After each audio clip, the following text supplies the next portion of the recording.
Welcome back, my friends, to the Paranormal M channel. Wow, it's so good to be back after a long day doing what I love.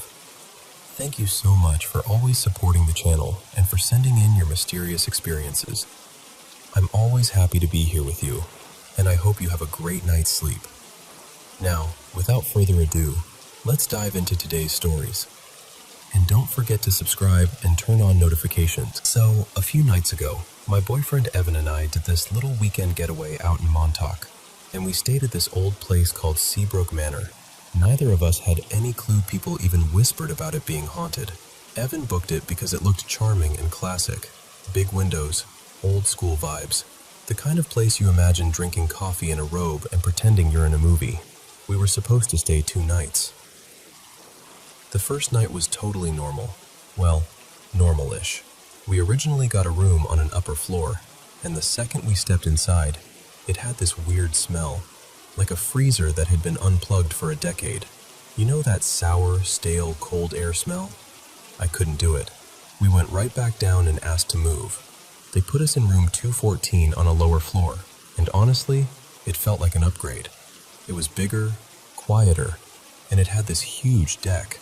Out on the deck was this little stone statue, not quite a gargoyle, more like a squat lion thing.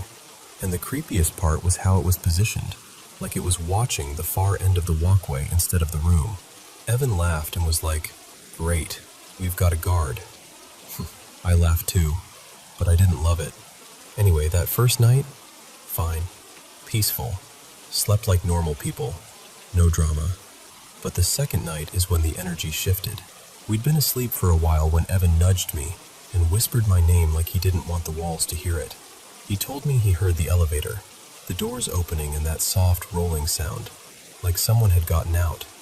And normally that wouldn't be a big deal, except the hotel felt empty.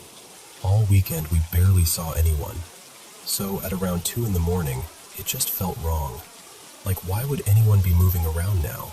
Then Evan goes, "And the pillow. Look." One of the pillows that had been propped on a chair was now on the floor, like it had slid off. It wasn't tossed across the room or anything dramatic, but it hadn't been there before. I tried to be the calm one. I was like, "Babe, it probably just slipped, or you bumped the chair earlier, and it's a weekend. Maybe someone checked in late." I said it like I believed it, but the truth is, once he said it out loud, I couldn't unfeel it. I kept the bedside lamp on. Evan was tense, I was tense, and we just stayed awake, talking in low voices, doing that thing where you try to explain away fear while your body refuses to calm down. We kept checking the door, checking the corner of the room, checking the deck through the curtains like we expected to see a face pressed up against the glass. Eventually, it got close to 4 a.m., and I was exhausted. So I did that very naive thing people do in horror movies. I looked at the clock and said, "Okay, it's past the creepy hour. We're safe now. Let's just sleep." And I turned off the lights. I fell asleep almost instantly, like my body had been waiting for permission. And then, maybe 15 or 20 minutes later, I snapped awake. Not gently, not confused. I woke up like my whole body was screaming, "Move." My heart was pounding so hard I swear it made my ribs ache. I called Evan's name, over and over, like I needed to hear another human voice right that second. He jolted up too, totally panicked, asking what was wrong. And here's the part that still makes my skin crawl. I didn't think. I didn't sit up and assess. I didn't grab a shirt. I didn't rationalize. I just ran.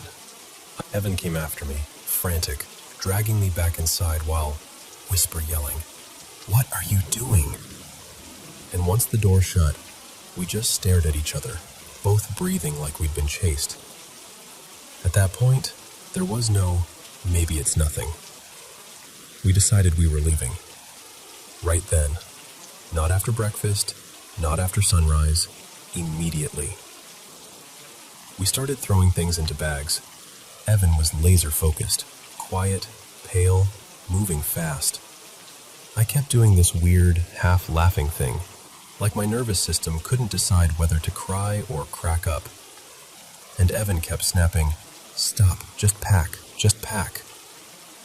When we finally got into the hallway, the hotel felt even more silent than before, like the building itself was holding its breath. We pressed the elevator button and waited. And waited.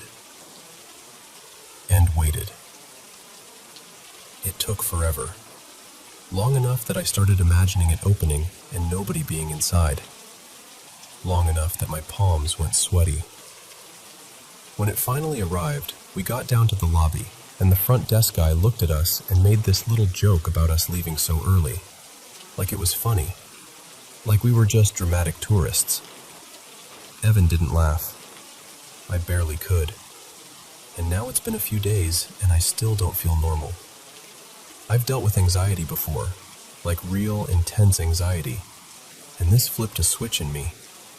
At night, I feel this heavy pressure on my chest and arms, like the air is thicker, like the room is crowded even when it's empty.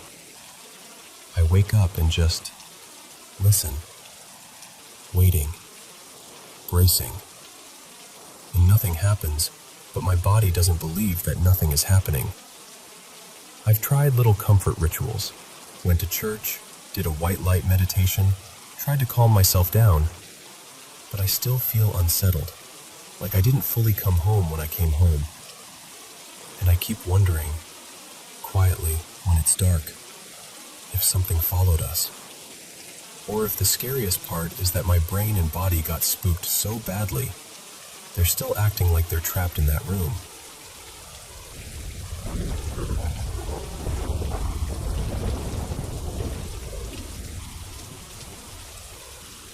Okay, so this started when I was about 8 or 9.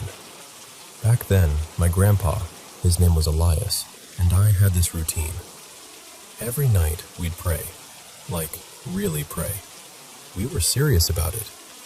I'm not like that anymore, but at the time it felt like this protective habit, you know? Like if we didn't do it, something would be off. One night, Grandpa Elias had to leave early for a late rehearsal for a show he was involved in, and we just didn't pray. I told myself it was fine. One night wouldn't matter. But the second I got into bed, I had that feeling in my chest, like my body knew I'd skipped something important. I couldn't sleep. I kept rolling over, staring at the ceiling, listening to the house settle. And then, at some point, I must have drifted off, because the next thing I remember is waking up suddenly, like someone snapped their fingers right next to my ear. I turned over, and there was a little girl standing near my bed. She looked old-fashioned, like she belonged in some dusty photo. She was wearing this vintage sleeping gown, the kind with long sleeves, but it was ripped and filthy, like it had been dragged through mud. Her hair was a mess, thin, stringy, stuck to her face, and around her neck, God, I still hate saying it, there was this rope, like a noose, and she was clutching this dingy cloth sack, the kind you'd use for laundry, bunched up in her hands like she'd carried it there. She was so dirty, I could swear I could smell her. Not like a normal kid who'd been playing outside, more like damp and rotten, like old basement air. I was frozen. I couldn't even breathe right. Then my brain finally caught up, and I just started whispering prayers as fast as I could, shaking under the covers, begging for it to go away. I didn't stop until I must have passed out again. And then, this is the part that really messes with me. About a month later, I skipped praying again. Not on purpose, just fell asleep. That night, she came back. This time, she wasn't holding the sack anymore. Just the rope was there, hanging loose around her neck. Her hair was worse, plastered across her face so I couldn't fully see her features, but I knew it was her. Same height, same gown, same horrible stillness, like she wasn't breathing, like she was being displayed rather than standing there like a real person. After that, I moved out of that house and went to live with my mom. New place, nicer apartment, totally different neighborhood. Years passed, and honestly, I forgot about her. Not because it didn't haunt me, but because enough normal life piled on top of it that it started to feel like some nightmare my brain made up when I was little. By then, I wasn't praying at all. That part of my life had faded out. Sleeping without praying was just normal. One thing never changed, though. I've always been terrified of closets. I don't know why. I just hate them. So I had this rule. Closet door stays closed. Always. No exceptions. One weekend, my cousin, Rory, came over for a sleepover. We were messing around late, and for some reason I finally told him about the girl. It was the first time I ever said it out loud to someone. He laughed, of course. Like, not in a mean way, just that "you're so full of it" kind of laugh. He kept calling it a creepy story I made up to freak him out. Eventually, we got tired. I remember getting up and checking the closet door like I always did, making sure it was shut tight, and then we crashed. And then it happened again. The same exact kind of waking up. Instant. Sharp. Like something yanked me out of sleep. I turned my head. My closet door was open. I grabbed my phone with shaking hands and clicked the flashlight on. And there she was, inside the closet. Same little girl. But this time her hair was swept aside just enough that I could see her face clearly. And I'm telling you, it wasn't like before, where it was just scary because she was there. This time it was horrifying because of what she looked like. Her eyes were gone. Just dark, hollow sockets, with streaks of dried blood running down her cheeks like someone had painted them there, and they never fully dried. Her gown was still torn, but now it looked stained, like rust dark patches all over it. And her mouth looked cut, like the corners were sliced upward into this forced, awful smile. Not a smile like someone happy, a smile like something pretending. I panicked and shook Rory awake and hissed, "Someone's in the closet. Someone is in the closet." I don't even know why I said someone, like it was a normal intruder, but my brain was scrambling for anything that made sense. He lifted his head, looked past me toward the closet, and I will never forget what he said. He goes, "What the hell is that?" And then he disappeared under the blanket so fast it was like a cartoon. Just gone. And I dove under too. We stayed there, both of us shaking, not talking, barely breathing, just waiting for morning like it was the only thing that could save us. When the sun finally came up, we crawled out and the closet door was shut again, like nothing had happened, like it was all some shared hallucination. But Rory was pale, and when I asked him what he saw, he described her. Exactly. The missing eyes, the blood, the torn gown, the too wide smile, every detail. And that's what gets me. Because if it was just me, I could have convinced myself it was a nightmare, or sleep paralysis, or my imagination. But he saw it too. I don't know what she is. I don't know why she showed up when I stopped praying as a kid, or why she followed me years later to a completely different apartment, or why it was always in that same pattern. Waking up suddenly, turning over, there she is. I haven't seen her in a long time now, and I'm grateful for that, truly. But I swear, even telling you this right now, I can feel that cold, crawling chill along the back of my neck. Like if I turn my head too fast, I might catch the closet door open again.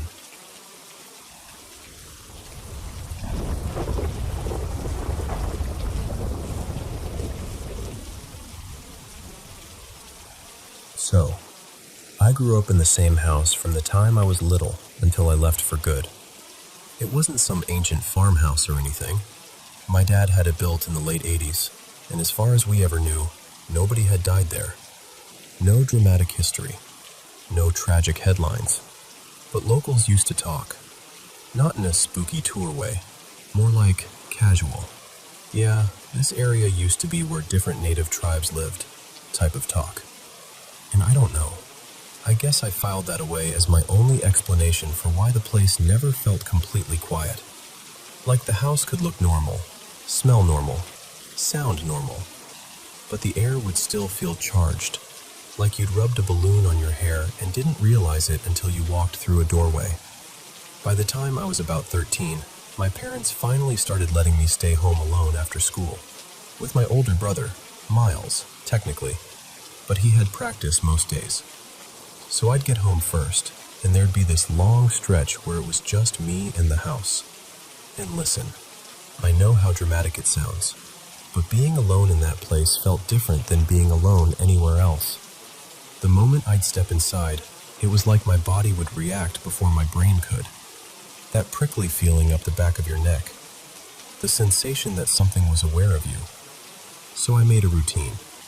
It was ridiculous, honestly, but it was the only thing that made me feel like I had any control.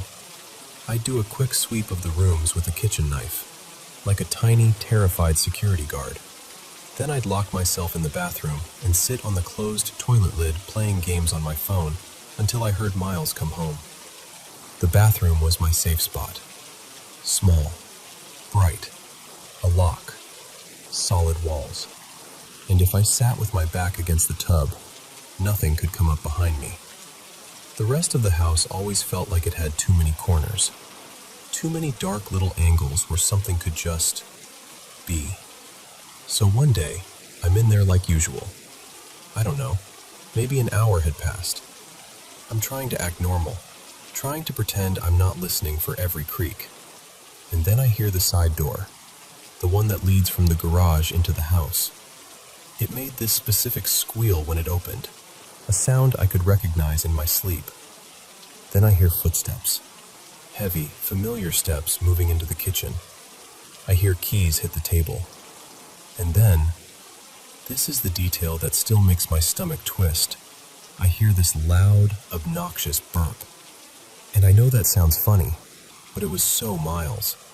Like, when you live with someone long enough, you know their little sounds, their rhythm, the way they move, even their gross habits.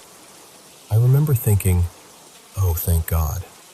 Just instant relief, like my whole body unclenched at once. I set my phone down and stood up, finally ready to unlock the door and stop hiding like a lunatic. But the second my fingers touched the doorknob, something inside me just slammed on the brakes. It's hard to explain without sounding insane, but it was like hearing a song you know by heart. Only one note is slightly off. Close enough that you recognize it, but wrong enough that your skin crawls. Everything I just heard felt staged, like an imitation that didn't understand the real habits behind the sounds. Miles almost never came in through the garage. He used the front door, always. And he didn't toss his keys on the kitchen table. He kept them in his room. Little details, but they mattered. Suddenly it all felt like someone had copied my brother from memory without actually knowing him. So I didn't unlock the door. Instead, I texted him, "Are you home?" He replied immediately, "No, leaving practice now." And I swear to you, my blood turned to ice. Because the moment I read that message, every sound in the kitchen stopped. Not gradually, not like someone walked away, just off. Like someone hit mute, and then I heard the kitchen stools scraping across the tile. Not a shove, not an accident. It sounded like someone was lifting one edge and walking it, dragging it carefully out toward the living room. Slow, deliberate movement in an open concept house where there's nowhere to hide. I texted Miles back with shaking hands. There's someone in the house. Right after that, my dog, Nova, jumped onto the couch. I heard the cushions squeak, that familiar vinyl-ish sound, and then she started growling. Not her normal, someone's at the door growl. This was deep, ugly, like she was looking straight at something she couldn't understand. I'm in the bathroom, silently crying, gripping the knife so hard my hand cramped. I remember pressing my free palm against my mouth to keep myself from making any noise at all, because suddenly, it felt like whatever was out there was listening. Then the thumping started. And this is the part that messes with me, because what I'd heard before sounded like my brother. Normal, familiar, but now it sounded like someone much bigger was moving through the house. Heavy steps, faster, angrier. Things shifting, bumping, like objects were being jostled or tossed. And Nova was barking like crazy, barking the way she did when she truly wanted something gone. I thought about calling the police, but my brain kept spiraling. What if they come and there's nothing? What do I even say? Hi, my house is pretending to be my brother. So I stayed there, trapped between terror and embarrassment, waiting for something to happen. Minutes passed like hours. And then Miles texted, "I'm home, walking in now." And, no joke, the noise stopped the second that message came through. Like it had been waiting for that moment. I heard the front door open. I heard Miles's real voice, slightly muffled, calling, "Hello?" And then, confused, "Is someone here?" That was the first time I could breathe. I unlocked the bathroom door and stepped out, expecting the house to look wrecked. I was bracing myself for the aftermath. The overturned stools, the scattered stuff, anything that proved I wasn't imagining it. But everything was perfect. The kitchen stools were where they always were. The table was clean, nothing on the floor, no signs of anything being moved, tossed, or touched. And the garage door, the one I heard open, locked. From the inside, unmoved.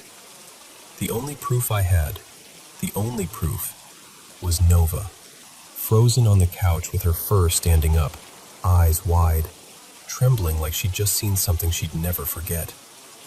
That happened almost 10 years ago, and it still makes my throat tighten when I talk about it. Because whatever that was, it didn't just make random noises. It copied someone I trusted. It tried to lure me out. And when it realized I wasn't coming, it got angry. I'm not an expert, and I'm not going to pretend I know exactly what it was. Mimic. Something darker. Something we don't have a name for. I just know the feeling of it. That artificial, almost human wrongness. And I know this. If my gut hadn't stopped my hand on that doorknob, I don't like to think about what might have happened if I'd stepped out.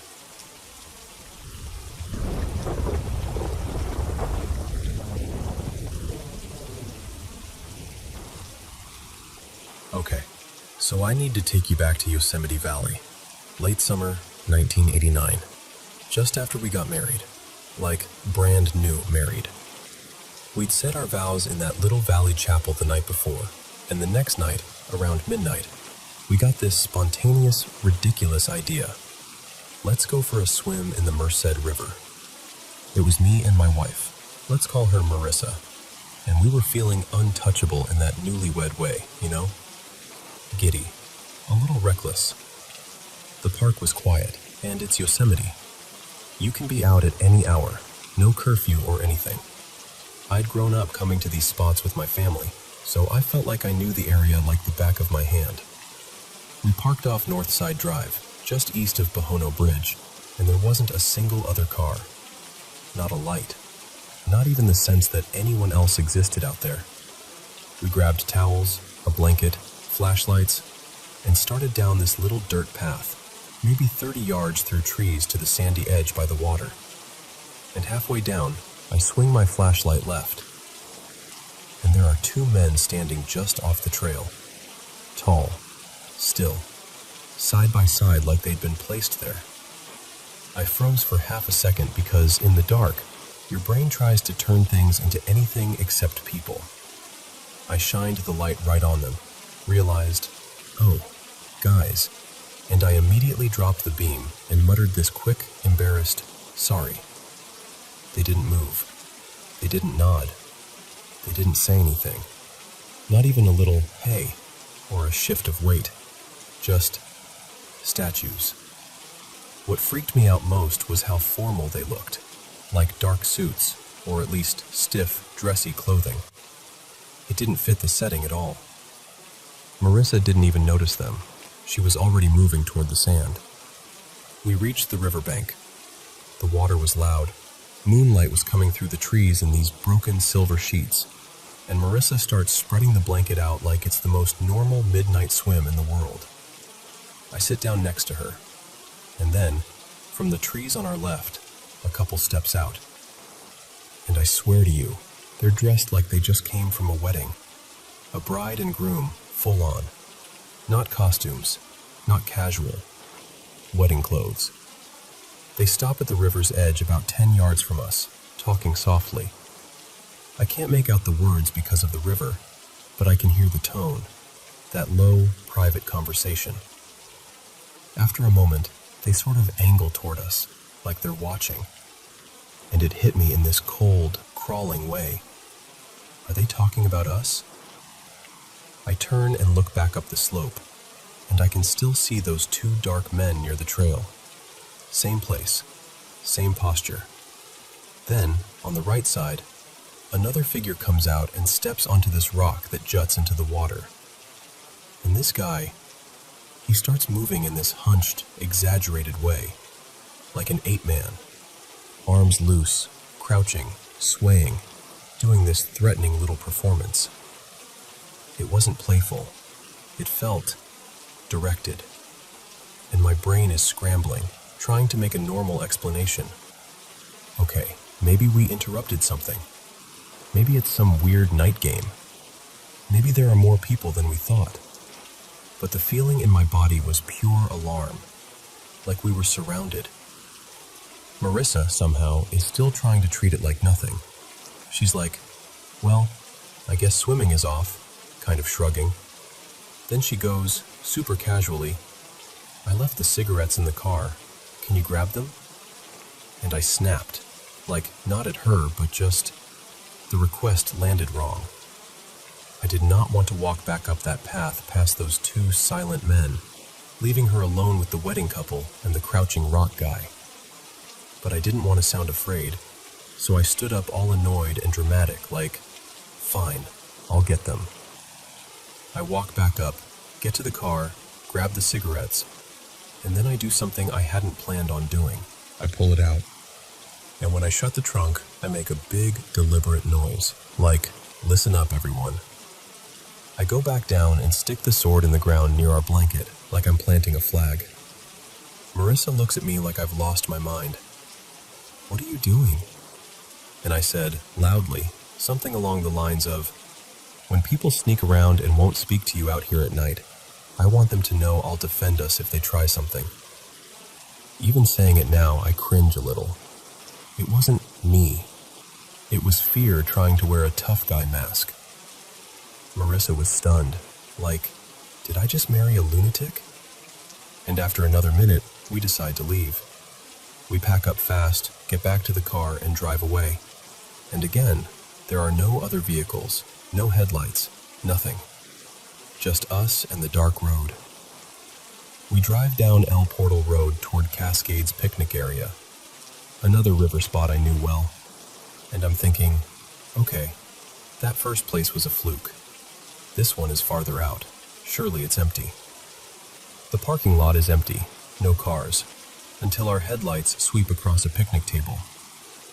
And there are people sitting there in the dark, not lit by anything, just there. We both saw them, clear as day in the headlights. We look at each other like, seriously? But we decide to go to the beach anyway and just keep to ourselves. This time I leave the sword in the car, trying to behave like a normal human. We start down the wider trail, maybe 100 yards through the woods. Moonlight is enough that you can see the path. And up ahead, slightly off the trail, there's a woman standing still.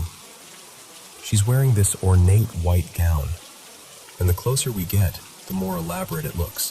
Veil, lace, pearls, like something from another era. She's pretty, but older, and she has this calm, placid smile. What made my skin go cold is that she looked like she had this pale blue-white glow. Not a flashlight glow, just a wrong kind of brightness. I'm thinking, I'm about to walk right past her. What do you even say? Marissa is quiet, and I can tell she doesn't want to set me off. because she already thinks I'm spiraling.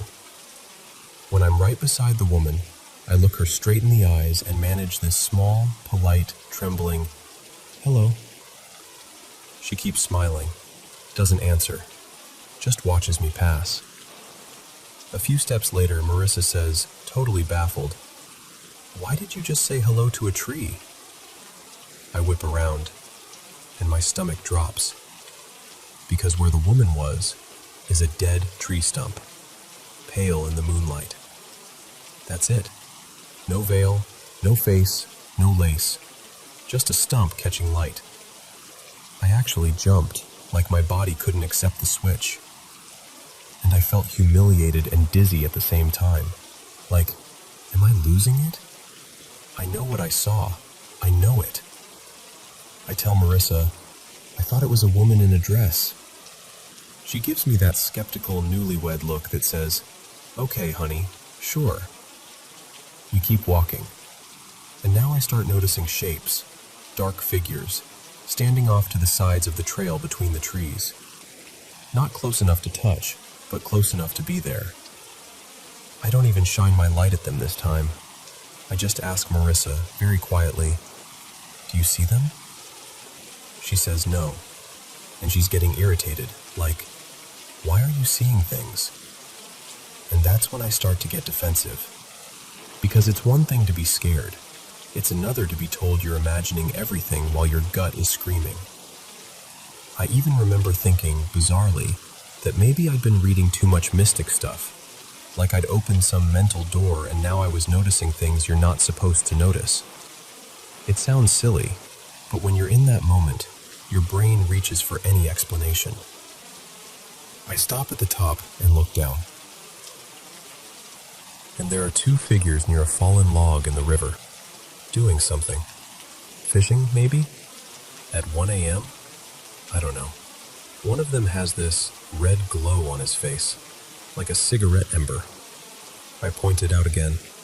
Marissa says she sees nothing. And God, this is where I lost my composure. I snapped, "Oh yeah? Then what the hell is that?" And I swing my big flashlight beam down onto them. The instant the light hits, the figures turn. Fast. Too fast. And they glare up at us. And I felt this immediate surge of danger, like a cornered animal realizing it's been spotted. They were upright, but bulky, blacker than the dark around them. And the way they moved, it wasn't human. Marissa grabs my arm hard. "We need to go. Now." Later she told me when one of them looked at her, its head turned in this twisting way, like it wasn't limited by bones the way we are, like a snake. We turn and start back toward the car, and that 100-yard trail suddenly feels like a mile. And I remember telling her, through clenched teeth, "Don't run. If we run, they'll chase. Just walk fast. Keep it together." We're both in panic, but we force ourselves to move quickly without sprinting, like we're pretending we're still in control. When we reach the parking lot, the picnic table where the people were, gone. Not shifted, not empty chairs, not they moved, just not there. There was a picnic table farther away on the opposite side, but it was empty, like we'd imagined the whole thing. We got in the car and drove off like our lives depended on it. And now, finally, Marissa admits it. She says, "Okay, I thought you were just freaking yourself out. But those things at the river, whatever they were, I saw them too." So we drive back toward the valley, and then we turn up the mountain road toward Tuolumne Meadows. We talk the whole time, comparing what we saw, trying to line it up. The bride and groom, the two shadow men, the crouching animal-like guy. And then we pull into a viewpoint overlooking the valley to catch our breath. The headlights sweep across the turnout. And they're there. All of them.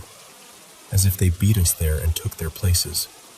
Bride, groom, two shadow men, the animal guy. 15 feet in, standing like they were waiting, facing us. We both shout, just this raw shock. I'm like, "Do you see them?" Tell me you see them.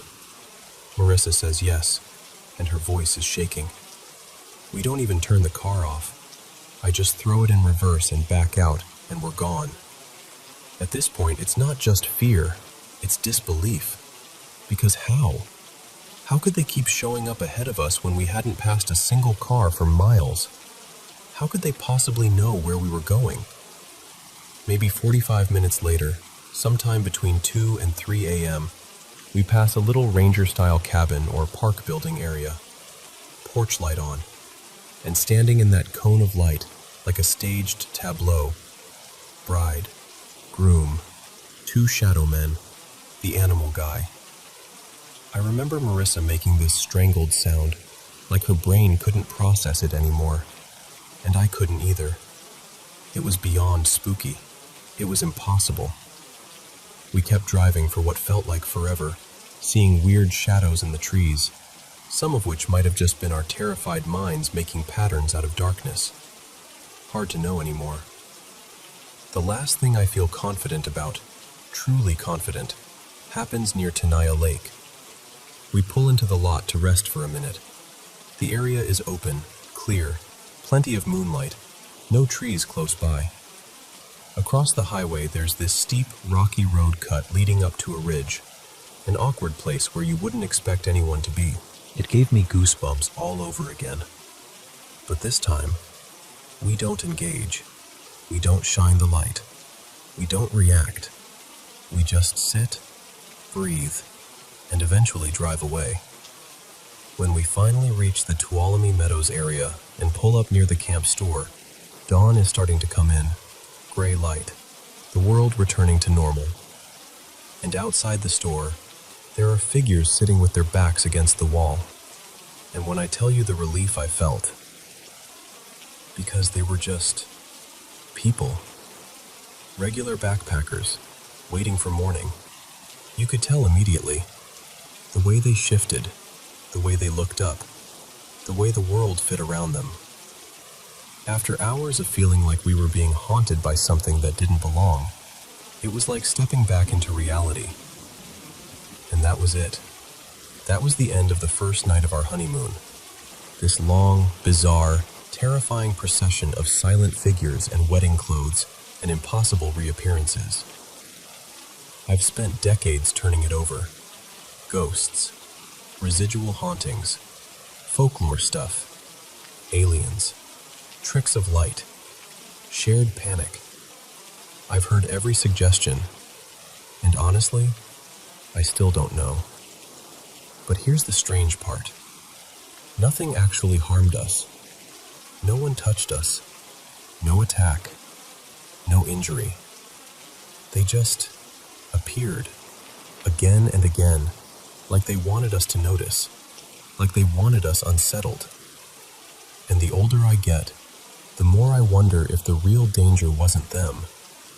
Maybe it was what fear did to us, how it narrowed our world until every shadow felt alive. Still, I can't lie. A part of me is grateful it happened, because life can get so clean and explainable, and then something like that reminds you there are corners of the world, of your own perception, that don't behave. And whenever I ask people if they've ever had something they can't explain, and they tell me no, I feel this odd sadness. Not because I want them scared, but because I think having one true mystery in your life changes you, even if you never solve it.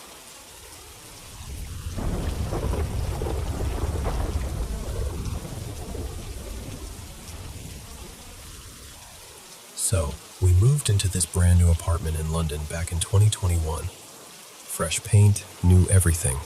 Literally the first people to ever live here. We're right at the top, the only flat on our floor, which sounded like a dream at the time. The place is gorgeous. Huge rooms, high ceilings, these massive floor-to-ceiling windows that make it feel bright and open even when it's gray outside. But almost from the beginning, there's been this thing. At certain times of day, especially after dark, though not always, we hear running.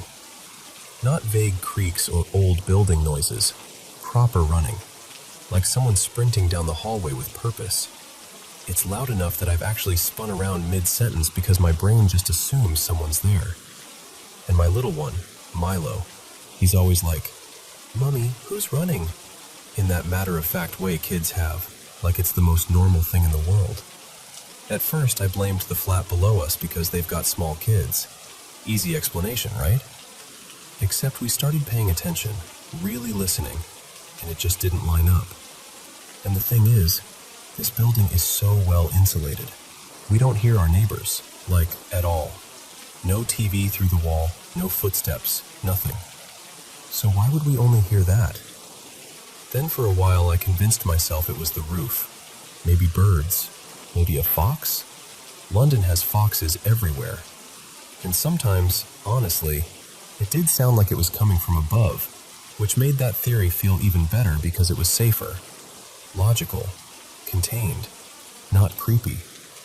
But the more it happened, the less it felt like an animal. It wasn't scratching or scurrying. It was human pacing. Like a person running. And the running isn't even the only part. There have been these little moments that make the air feel wrong, like shadows shifting where they shouldn't. Not dramatic ghost in the mirror stuff, just I'll catch movement out of the corner of my eye, like someone ducking back around a corner or walking past a doorway. Most of it happens in our main hallway. Coincidentally, of course, that's where the running always seems to be. More than once, I've been sitting watching TV with my back to the hall door, and I've felt someone behind me. Properly felt it. There have been times I've turned around and snapped, "Oh, just don't," thinking it's my partner, Ethan, trying to creep in and startle me. And then, nothing. Empty hall. Quiet. No Ethan. No one. One afternoon, this was in 2022, I walked into Milo's room. He wasn't in his cot. The room was tidy, normal, but the cot had been pulled out from the wall, like someone had dragged it forward. Not a few inches, enough that it stopped me in my tracks. And I remember standing there thinking, nope, that's not right, because I can barely shift it myself without really putting my back into it. Milo was too small at the time to do anything like that, and Ethan was at work. I even replayed my own morning. Did I move it? Did I catch it with my hip? Did I imagine it? But no, I would have noticed. It was moved.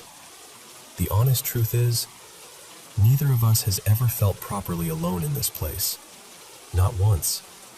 Even when I'm by myself in the daytime, sunlight pouring in, I still get that prickly feeling like I'm being quietly watched. Not threatened, just observed.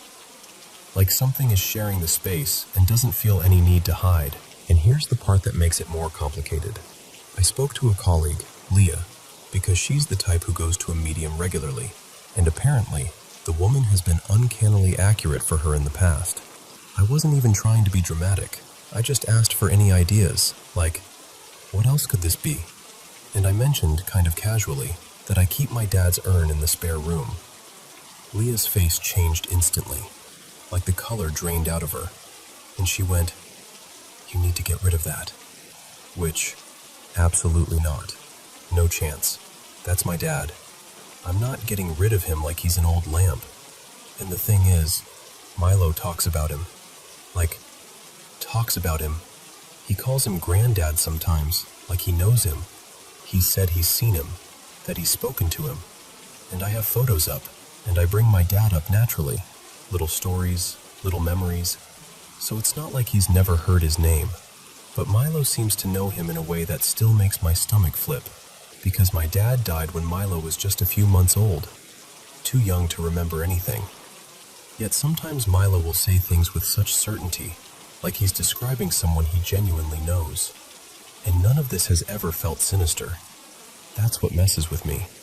There's no screaming, no slamming doors, no scratches, no leave this place now horror movie stuff.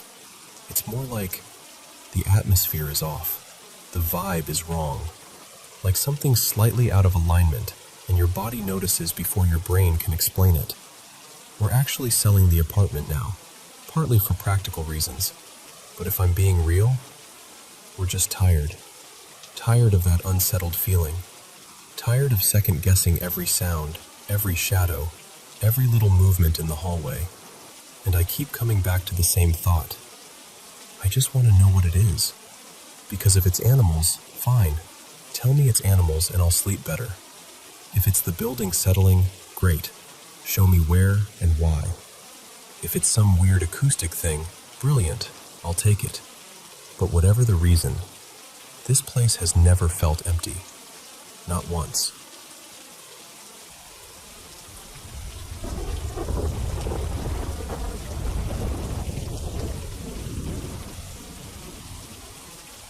Okay, so before I jump in, you've got to know this about me. Sleep paralysis has been a weird little thing in my life for as long as I can remember. It's usually the same routine. I'll think I've woken up, but I can't move, can't talk, can't do anything except stare and wait it out. It's terrifying, but it's predictable. The very first time it happened, I was maybe 13, 14 at the most. I'd fallen asleep facing this dresser mirror, and when I woke up, I saw it. This shape behind me. Not a person exactly. More like a shadow wearing the idea of a person. No face, no details, just this heavy, dark presence that felt way too close. Then I got older, and the sleep paralysis would still happen once in a while, but I never saw that shadow again. Not for years. Honestly, I started to think it was just my brain doing brain things. Fast forward to now. I'm 18, and last weekend I went out with my boyfriend, Eli, to hang at his friend Mason's place. They live out in the middle of nowhere, and those two are the type who always have some insane story. Lights flickering, footsteps when nobody's there, stuff like that. And I'll admit it, I get curious. I'm that person. So I brought this old spirit board I'd had for months. It had basically become wall decor because every time I tried it, nothing happened. And I'd started to feel kind of silly for even owning it. Late that night, like after midnight, we ended up wandering around outside. Not exactly on train tracks like a horror movie, but along this quiet service path near them where the rails run through. There's this abandoned stretch nearby, half-collapsed sheds, old signs, that kind of forgotten place vibe. We stopped there, and Mason and I decided to try the board, just for fun. Eli hung back, messing with his phone light and laughing at us. And listen, I know. First mistake, only 2 people on the planchette. Second mistake, doing it out there in the dark like we're asking the universe to mess with us. I did the basic question, the one everyone does. Is there anyone here who wants to talk to us? At first, it didn't move. I remember thinking, see, told you, it's nothing. Then the planchette started sliding, slow, deliberate. It spelled G-E-T-O. And I swear to you, my stomach dropped so fast it felt like I missed a step on a staircase, because we both knew what it was going to say. I didn't even let it finish. I yanked my hands back and blurted out, "Goodbye," like I was slamming a door in someone's face. Mason did the same, and we just looked at each other for half a second like, did that just happen? And then we basically power walked back like our lives depended on it, trying to laugh it off, but not really laughing. The rest of the night was normal enough. And honestly, part of me still tried to rationalize it. Like, maybe Mason pushed it. Maybe we nudged it without realizing. Maybe my brain just wanted a scary moment. But then the next night happened. I was home alone. Totally alone. I got in bed and started praying, quietly, just trying to calm myself down. I remember feeling my body relax, and I guess I drifted off mid-prayer. That's when it hit. That awful, familiar waking up feeling. Except, I didn't wake up. And there it was. The shadow. Only this time, it wasn't just a faceless shape in the background. It was closer. Right there. And it had eyes. I know how that sounds, but I swear, eyes. Not normal eyes. Just these focused points that felt like they were looking into me, not at me. And here's the part that messed with me. This didn't feel like my usual sleep paralysis. Usually I'm frozen. This time I was fighting. Like I was flailing and trying to shove it away and begging, actually begging, please let me wake up. And then suddenly I did. I sat up, breathing like I'd run a mile, and I remember actually saying out loud, "That was so weird. I hate this." Like I was trying to make it smaller by naming it. Eventually I fell back asleep. But then, later, maybe an hour or so after, I woke up again. And this one was worse. Same thing. I'd been praying and drifted off without finishing. And then my eyes opened, and I knew instantly it was happening again. The shadow was there in the same place, like it had been waiting, like it never left. But this time it wasn't leaning toward my face. It was leaning toward my ears, like it wanted to speak right into them, or crawl inside my head through them. I don't know. I just know I was horrified in a way that made my whole chest ache. I fought it. I was pushing and kicking and trying to get away. I could feel myself moving, but I couldn't tell if I was actually moving in my bed, or if it was all happening inside my brain. It felt real either way. And it talked. Not like a normal voice, more like the idea of words pressed into my mind. And it told me, "I'm keeping you here forever." I started crying. Full-on crying, pleading, bargaining, like you do when you're terrified and your logic has completely clocked out. I remember saying, "Please, I have work in the morning.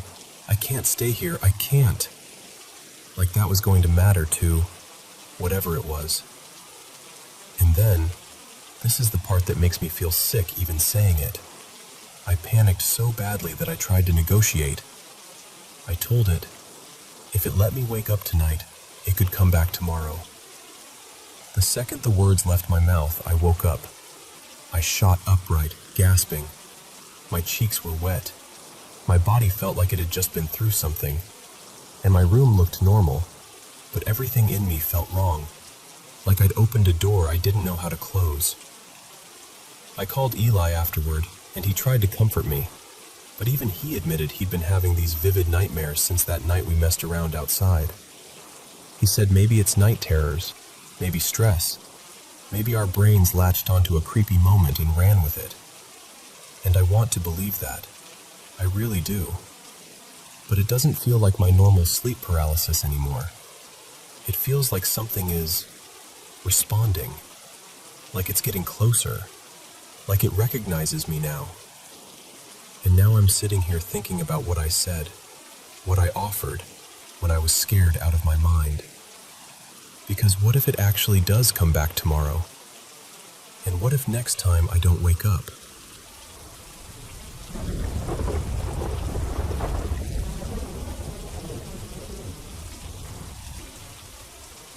Have you ever met someone who just isn't scared of the paranormal at all? Like, not even a little? Because I swear, I stumbled into that kind of person, and it still makes me laugh when I think about it. So, I'm from Finland, and a while back, I started dating this wonderful single dad named Mikko. The first time I visited his place, I honestly felt like I'd stepped into a storybook. He lives in this ancient farmhouse he inherited from his grandparents. One of those big, weathered homes that looks like it's been quietly watching the world go by for generations. And here's a funny detail. His family's been on that land for so long that his last name is actually the same as the name of the little village nearby. Like the whole area and his family are basically stitched together. It made everything feel even more rooted. Like the house didn't just belong to him, he belonged to it too. Inside, it's like a living museum, but not in a dusty, creepy way. More like warm and charming. Old wooden trunks, embroidered linens, antique tools, faded photos and frames that have been touched by 100 hands. And somehow, he's managed to blend it all with modern life. Coffee machine on a vintage table, a smart TV sitting under a creaky old beam, like it's the most natural thing in the world. After we'd been together for a while, Mikko asked me to move in. I was thrilled. truly. The house, the garden, the whole property. It felt magical. He takes such good care of everything, too. The yard is always tidy, the paths are swept, flowers everywhere in summer, and even in winter it has this cozy, glowing feeling. It's the kind of place where you half expect to see little lanterns hanging in the trees. But, yeah, there's also a different kind of fairy tale living there, because I'm pretty sure we weren't alone. It started with little things, random thumps when nobody was upstairs, a cupboard door that would be slightly open even though I knew I'd shut it, something falling off a shelf for no reason, and at night, this was the worst part for me, I'd hear what sounded like slow footsteps, like someone walking down the hall while the whole house was asleep. At first, I tried to act normal. I didn't want to be the nervous new person in the old house, you know? So I'd just quietly panic on the inside. Then one afternoon, we're sitting in the living room. I'm in this old rocking chair trying to get some work done on my laptop. Miko is across the room doing his own thing, completely relaxed.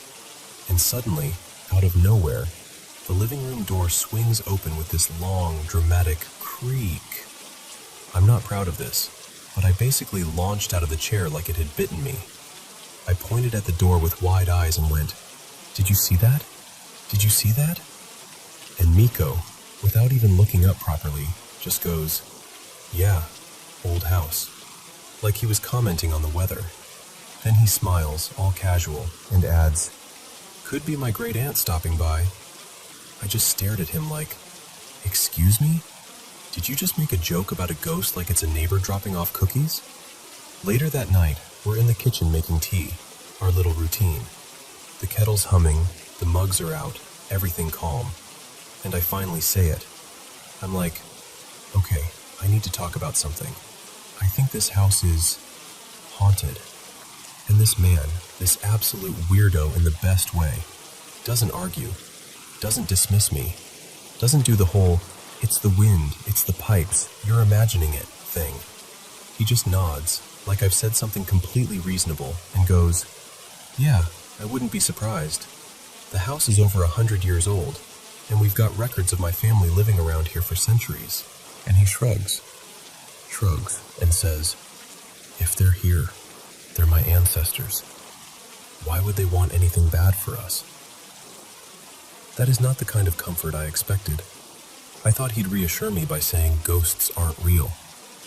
Instead, he basically said, "Oh yeah, they're real, and they're probably family." And the strangest part? It actually made me feel a little better. Not totally better, I still jump at noises, I'm not going to lie. But his calmness is so steady it's contagious. Like he's lived with these sounds his whole life and filed them under normal farmhouse stuff. Plus maybe grandma.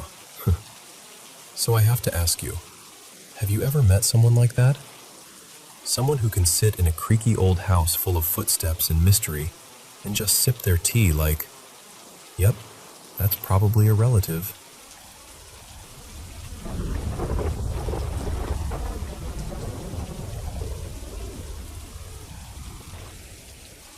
Okay, so before I start, I have to tell you, this isn't my story. It happened to my Aunt Marisol, and she's told it so many times that it feels like it lives in our family's bones. This was in northern Mexico back in the late 80s. Marisol was the kind of teenager who thrived on trouble, always sneaking out, always daring somebody to do something ridiculous, always acting like nothing could touch her. My mom, her little sister Lucia, was the complete opposite. Quiet, careful, the kind of kid who apologized when someone else bumped into her. One afternoon, Marisol had a few girls from school over. They were hanging out in their bedroom, doing each other's hair, flipping through glossy magazines, laughing at boys, normal teen stuff. And of course, Lucia kept hovering, begging to stay. She was that annoying little sister who didn't want to be left out of anything. At some point, one of the friends, Roxana I think, unzips her bag and pulls out this homemade spirit board. Not a fancy store-bought one, just cardboard with letters and numbers drawn on it, and a little cutout piece they used like a pointer. Marisol and her friends lose it, giggling like it's the most thrilling thing in the world. Everyone's leaning in, daring each other to touch it, except Lucia. Lucia immediately goes pale and starts whispering, "No, no, don't do that. That's a bad idea. Please don't mess with that." But you know how teenagers are. The more someone begs you to stop, the funnier it becomes. So they start playing. And it's not even respectful. It's teasing, mocking. They're asking dumb stuff like, "What's your name? Why aren't you answering? Are you scared? What do you look like?" They're laughing the whole time, rolling their eyes, acting like they're too grown to be afraid of anything. And nothing happens. Not a twitch, not a scrape, not a single spooky moment. So after a while they get bored and toss the board aside, like it was just another toy, and move on with their afternoon. But that night, this is the part that still makes my skin tighten. Marisol wakes up sometime after 2 in the morning. She's in bed, and she shares the room with Lucia and 2 of their brothers. The room is dark, still, quiet in that heavy middle-of-the-night way. She wakes up with this awful, sinking feeling in her stomach. Like dread, but physical. Like your body knows something before your brain catches up. She's lying on her side facing the wall, so her back is to the rest of the room, and right away she realizes she can't move. Her arms won't budge. Her legs won't budge. She can't even turn her head. Marisol had experienced sleep paralysis before, so she recognizes what it is. But she said this felt different. The fear was sharper, meaner, like something was in the room with her, not just in her head. Minutes pass, long minutes, and she's trying so hard to force her body to respond, to wiggle a finger, to make a sound, anything. And then she feels it. Her mattress dips, slowly, right behind her, like someone is carefully sitting down on the edge of the bed. She can't turn around. She can't see. She can only feel that pressure, that weight, settling in beside her like it belongs there.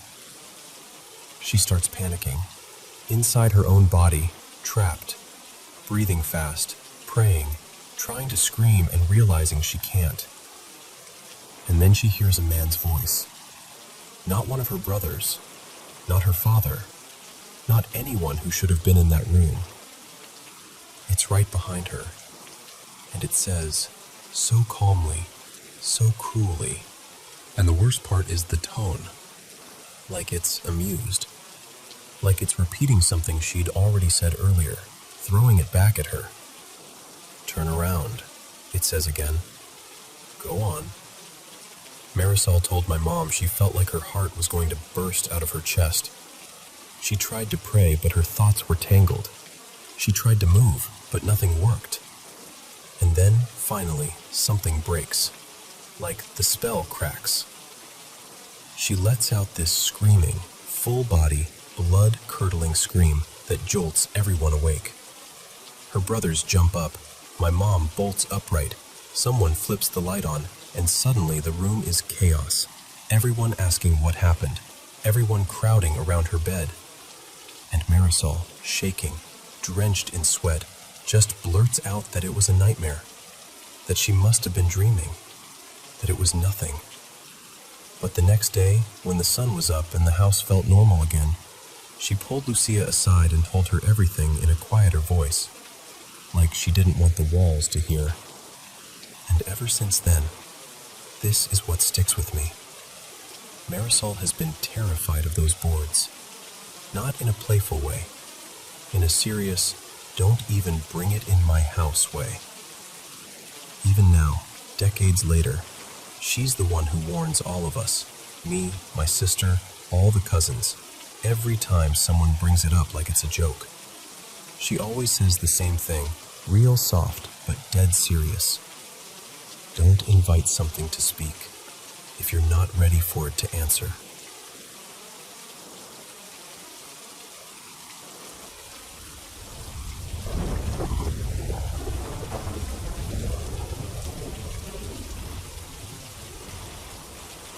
Before I tell you this, I just need you to understand something, okay? I don't drink, I don't do drugs, and I'm not someone who has hallucinations or anything like that. I've replayed this 100 times, and I still don't have a neat explanation for it. So, this happened really recently. It was a Sunday night, technically Monday morning, and I met up with my ex. I'll call him Cal. It was around 12:45 a.m., and yeah, of course it was one of those nights where the moon was ridiculously bright. Not quite full, but bright enough to make everything feel exposed and eerie at the same time. We ended up in this little park near some houses. Not a massive place, but it has this trail that curves, and the trees sort of lean in over it like a tunnel. There's a bench right where the path bends, and once you're in that spot, it feels secluded, like you've stepped into another pocket of the world. We were talking for maybe 45 minutes, just standing there in the dark, having one of those conversations that's half closure, half reopening a wound. And at some point, I noticed movement further down the path. Shapes, really. I assumed it was a couple walking dogs. We couldn't see them clearly because of the trees, but every now and then we'd hear a little jingle, like tags clinking, and faint footsteps near the bench area. Then, out of nowhere, we heard a man scream. And I don't mean a startled shout. I mean this raw, ripping scream like someone was being hurt badly. Like pain you can't control. It wasn't "help me," it was just agony. The kind of sound that makes your stomach drop before your brain even catches up. Cal and I looked at each other and immediately bolted. No hesitation. We ran out of the park so fast, I'm surprised we didn't trip over the uneven path. The scream kept going behind us, echoing through the trees, and it honestly sounded like the man was being dragged or torn up. Not stabbed, not punched. Mauled is the only word that fits, and that's what freaks me out. Because this is the UK. Your brain scrambles for something logical, like fox? But I've never heard anything like that, and I've never known a fox to do that to a grown man. We got out near the gate, onto the pavement, and we just stood there, breathing hard, trying to process what we'd just heard. Cal completely froze, like his body just locked up. I had my phone out, thumb hovering over the emergency call screen.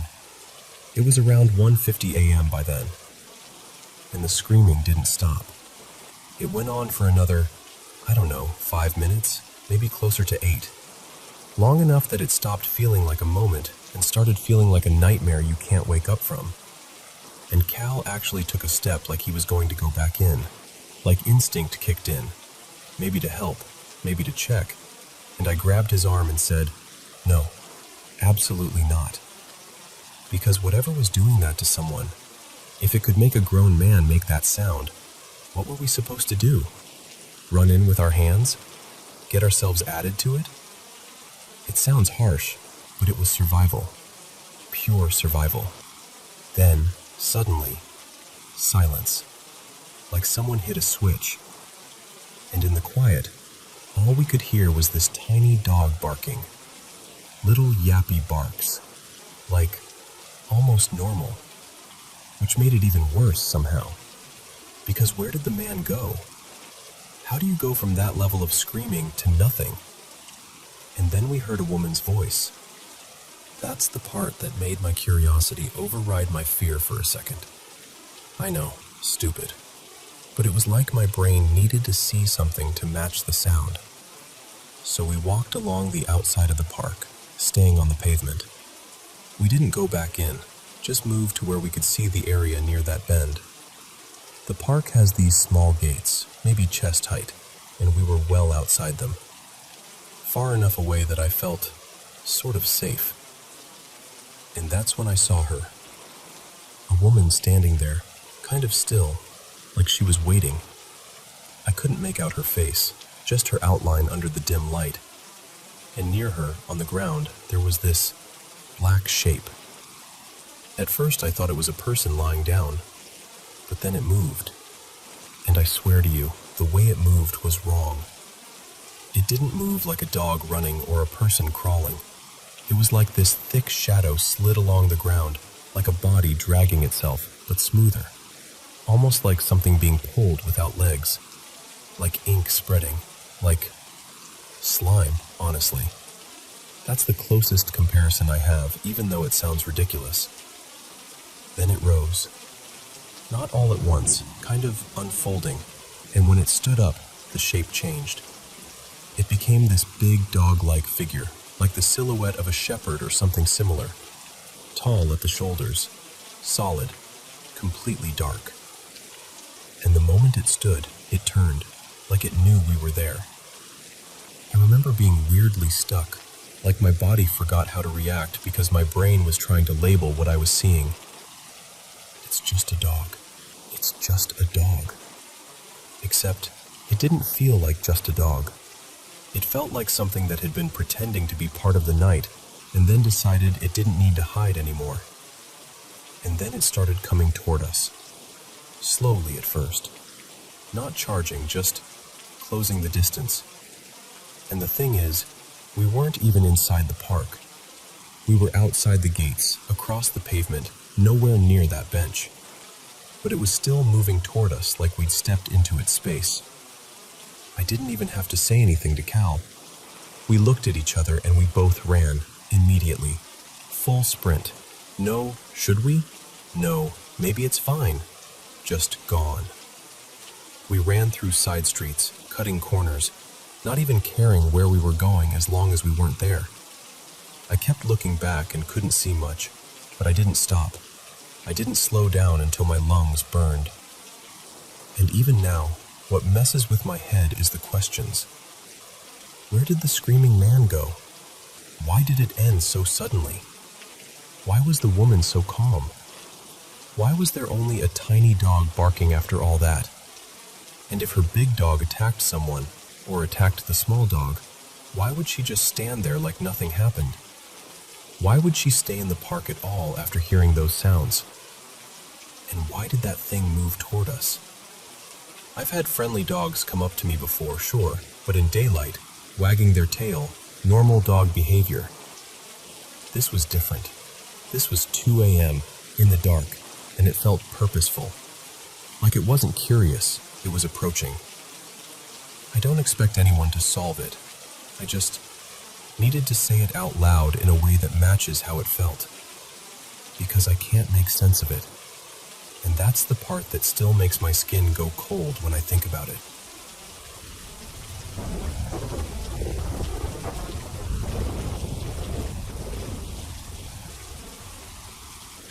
Okay, so I need to tell you this like I lived it, because I did, and it still gives me that weird, tight feeling in my chest. 2 things happened within 3 days, and I live in the capital, huge city, loud all day, but at night you can actually see the outline of the mountains wrapping around it. Out here, people talk about strange lights sometimes. It's not common, but it's also not unheard of. And the part that matters is, it's almost always out there, toward the mountains or the hills that slope down toward the coast. Always distant, always, maybe it's this, maybe it's that. For context, because this didn't start out as the main event, there were a couple sightings recently that felt like the usual kind of weird. Back in mid-October, around 2 in the morning, I saw this bright crimson light hanging over the mountains. Not blinking, not drifting, just sitting there like someone pinned it to the sky. It stayed for maybe 8 minutes, perfectly still, and then it didn't fade, it didn't move away, just gone, like a switch flipped. Then a few weeks later, early December, I caught an amber-colored light shooting across the sky around 9:20 at night. It was fast, so fast I barely had time to register it before it vanished. 2 seconds, maybe less. And honestly, sightings like those, that's the kind of thing people around here shrug at. Huh, that was odd. Then you go back inside. But what happened after that wasn't like that, not even close. Because the other stuff is always miles away, right? Out over the hills, far enough that your brain can keep a little distance from it. This time, it wasn't far. This was right above me. It was the 16th, early evening, like 8:45. I was walking out to grab some bread and something quick for dinner. I always look up when I'm outside at night. It's a habit. I love the sky. It calms me down. So I'm walking, I glance up, and I just freeze. I literally said out loud, "What the hell is that?" There was this tiny orb, like a little bead of light, moving overhead. Not high like a plane, closer. Close enough that it felt personal, like it was in my space. At first I tried to be logical. My brain went, "Okay, drone," because what else are you supposed to think? But then the orb did something that made my stomach drop. A second light appeared, almost like it split off from the first one, like the original light produced another one. And now there were two, gliding in the same direction, kind of slow, heading south over the rooftops. And then, no drift, no speeding away, nothing dramatic. They just vanished, like they were never there. And the craziest part is, I wasn't alone. 3 other people were outside. I could tell they'd seen it because they had that same expression I'm sure I had. Mouth slightly open, eyes following the sky, that silent question written on their faces. Did you see that? Nobody even really spoke. We just shared that moment of disbelief, and then everyone sort of scattered back into their own lives like we hadn't all just watched reality glitch for a second. But I didn't go back to normal. Ever since that night, I've had this feeling, like the air changed, like something noticed us noticing. And every night since then, I've caught myself staring at dark windows, listening harder than I should, feeling like I'm being watched. And then, 3 nights later, it got worse. It was around 3:10 in the morning. I was in bed, watching something low on the TV, trying to keep the room calm. Elena went to the bathroom, and when she came back, she paused by the window. We live on the 4th floor, so we can see the street pretty clearly. She looked out for a second, and then she turned to me. And I swear to you, the look on her face was the exact look I had when I saw the lights. She looked back out the window like she needed to confirm it. Then she faced me again and said, quietly, but very certain, "I saw something weird, walking across the street." Instant chills, because I already had that being watched feeling, but I wasn't expecting her to say that. I asked her what she meant, and she described it as this small, dark figure, like a silhouette, moving fast on 2 legs. Not a person she could make out, no details, just shape and motion. And here's the part that made my skin crawl. She said it was heading toward the same direction, the same area, where I'd seen the orbs disappear a few nights earlier. So of course I went to the window. I had to. I needed to see something, anything, some rational explanation. But I didn't see the figure. What I did see was the building across the street, this new apartment block that's still empty, not officially open yet. Dark, unfinished looking. And in that darkness I kept catching movement. Little shadowy shifts, like something ducking around corners. Not one clear shape, more like multiple quick movements. The kind you almost convince yourself you imagined, except it happened again and again. Like something was trying not to be seen, but also wasn't really leaving. It felt like watching, like we were the ones being watched. And we just stood there, silent, staring at this dead building at 3 in the morning, sick and exhausted, with the city completely still beneath us. Neither of us slept after that. And even now, telling you this, I can feel that same uneasy pressure in my chest, like the night didn't end when the sun came up. We have no idea what Elena saw. I don't know if it was a person, an animal, a trick of the light, or something else entirely. But I do know this. Whatever happened those nights didn't feel distant anymore. It felt close. It felt like it knew where we were.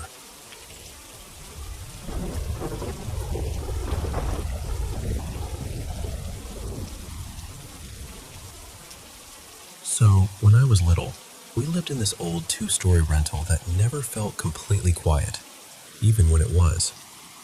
We were upstairs, me, my parents, and my 2 half-sisters, and the landlord, Mr. Preacha, lived downstairs with his family. My mom, Lydia, always had this uneasy explanation ready. The place has bad energy. The house sat at the end of a narrow dead-end street, and straight ahead, almost like the house was staring at it, was a hospital. She hated that. Said it invited the wrong kind of traffic, if you know what I mean. The thing is, my parents came at all of this from totally different worlds. My dad, Thon Win, is Buddhist, and when he was a boy in Myanmar, he trained as a novice monk for a while. Even now, he's the kind of person who walks into a room and instantly goes, "Something's off." Like he can feel a mood the way other people feel temperature. My mom and my sisters were Catholic, and honestly, they fought about everything. They could argue about a spoon. But the one thing they didn't argue about was this. Something strange was in that house. One of my sisters, Maris, was away at university most of the year and only came home for winter break and summer. Her room was at the end of the hallway, and I swear, it always felt colder there, like this thin, steady draft that didn't make sense. The window would be latched, the vent would be closed. Still, that air moved. Then one night, while she was home for break, she woke up and said it felt like someone shoved her down into the mattress. Like hands, like weight. She told us she couldn't move, couldn't breathe, and it was as if the air got pulled right out of her chest. When she finally snapped out of it, she was shaking so hard she couldn't even sit up. And she was very specific about one detail. She said she was sure it was a woman. Not a voice exactly, more like a certainty. A presence with a shape, even in the dark. Maris even believed it followed her back from a hotel she'd stayed at a week earlier, like she'd accidentally brought something home. I know. People say sleep paralysis, and I've read about that too. But what stuck with me was that she never had anything like that happen in her dorm. Not once. And not later in any of the apartments she lived in after. Only in that room. Only in that house. About a year later, everything fell apart in a very human way. My parents divorced. My mom and sisters moved out, and my dad stayed behind alone for a while. That's when things got louder. He told me he'd be sitting in the bedroom and hear someone in the kitchen softly calling his name. Thon. Like it was someone trying not to wake the neighbors. He'd walk out there and the whole place would be still. No TV, no radio. Just that heavy silence that comes after you know you heard something. And at night, he said he could feel 2 somethings enter the room. Not footsteps, not creaking floors, just the feeling of a presence crossing the threshold. The way you can tell someone is standing behind you even before you turn around. Eventually he moved out and found a small apartment on the other side of town. We all hoped it would end there. New place, new start. But then my grandfather, my dad's father, came to visit from Hong Kong. He slept on the sofa, and my dad dozed off in a recliner nearby. In the middle of the night, my dad jolted awake in that panicked, choking way, like he was drowning on dry land. My grandfather was wide awake, and the next morning, he told my dad something that still makes my skin prickle. He said he'd seen it, not a trick of light, not a passing car. A shape, lingering, pressed down over my dad like a weight. My grandfather asked him, very calmly, "Is this place clean?" After my grandfather left, it got worse. My dad said it became a nightly thing, this pressure, this suffocating feeling, like something was testing him. He'd hear cabinet doors shifting, like someone rummaging without actually opening them. Doors clicking, The kind of sounds that make you sit up and hold your breath because you're waiting for the next one. And my dad, he's always had a temper. When he gets scared, he gets angry. So he started yelling into the apartment, telling it to leave, demanding it stop. But that only seemed to provoke it. Not long after, he found out something the building manager hadn't mentioned. A man had died in that exact unit just months earlier. Heart attack. Alone. His wife and kids had left him not long before. And I remember thinking, of course that's the detail that makes my dad go quiet. Because it mirrored his life too closely. He'd just been left behind by his own family, living in the same kind of loneliness, in the same kind of room. A year after the divorce, my dad ended up needing major heart surgery himself, triple bypass. It felt like his life was echoing someone else's tragedy, like the walls were holding on to it and feeding it back. Now, today, he lives in a senior apartment complex, bright hallways, clean carpets, the kind of place you'd assume would feel safe. And he still swears these things happen. A few months ago, he called me late, sounding embarrassed but shaken. He said he'd been in the bedroom and heard someone in the kitchen. Light movements, like a person cooking. He went out to check and said the kitchen felt used, like someone had just been there. He even touched the refrigerator handle and said it felt slick, oily, like someone had handled it with greasy hands. There was oil spattered near the stove. A couple spice jars were tipped over, and one of his mugs on the counter had seasoning sprinkled into it, like someone absent-mindedly ruined it and walked away. No one else had keys. No staff had been inside. No explanation that made sense. He's also told me about little things that stack up. The elevator doors opening on their own from across the hall when no one is waiting. The feeling of being followed on the stairwell, like a presence keeping pace one step behind him. And I don't know how to wrap it up neatly, because I don't have a neat answer. I just know my dad has always been porous, somehow. Like the boundary between him and whatever else is out there is thinner than it is for most people. Maybe it's his history. Maybe it's his sensitivity. Maybe it's just bad luck and a mind that never stops scanning for danger. Or maybe some people really do attract things. And if any of this sounds familiar to you, if you've ever lived somewhere that felt like it had eyes, or had a family member like my dad, someone who seems to carry a shadow with them, please tell me I'm not alone in this.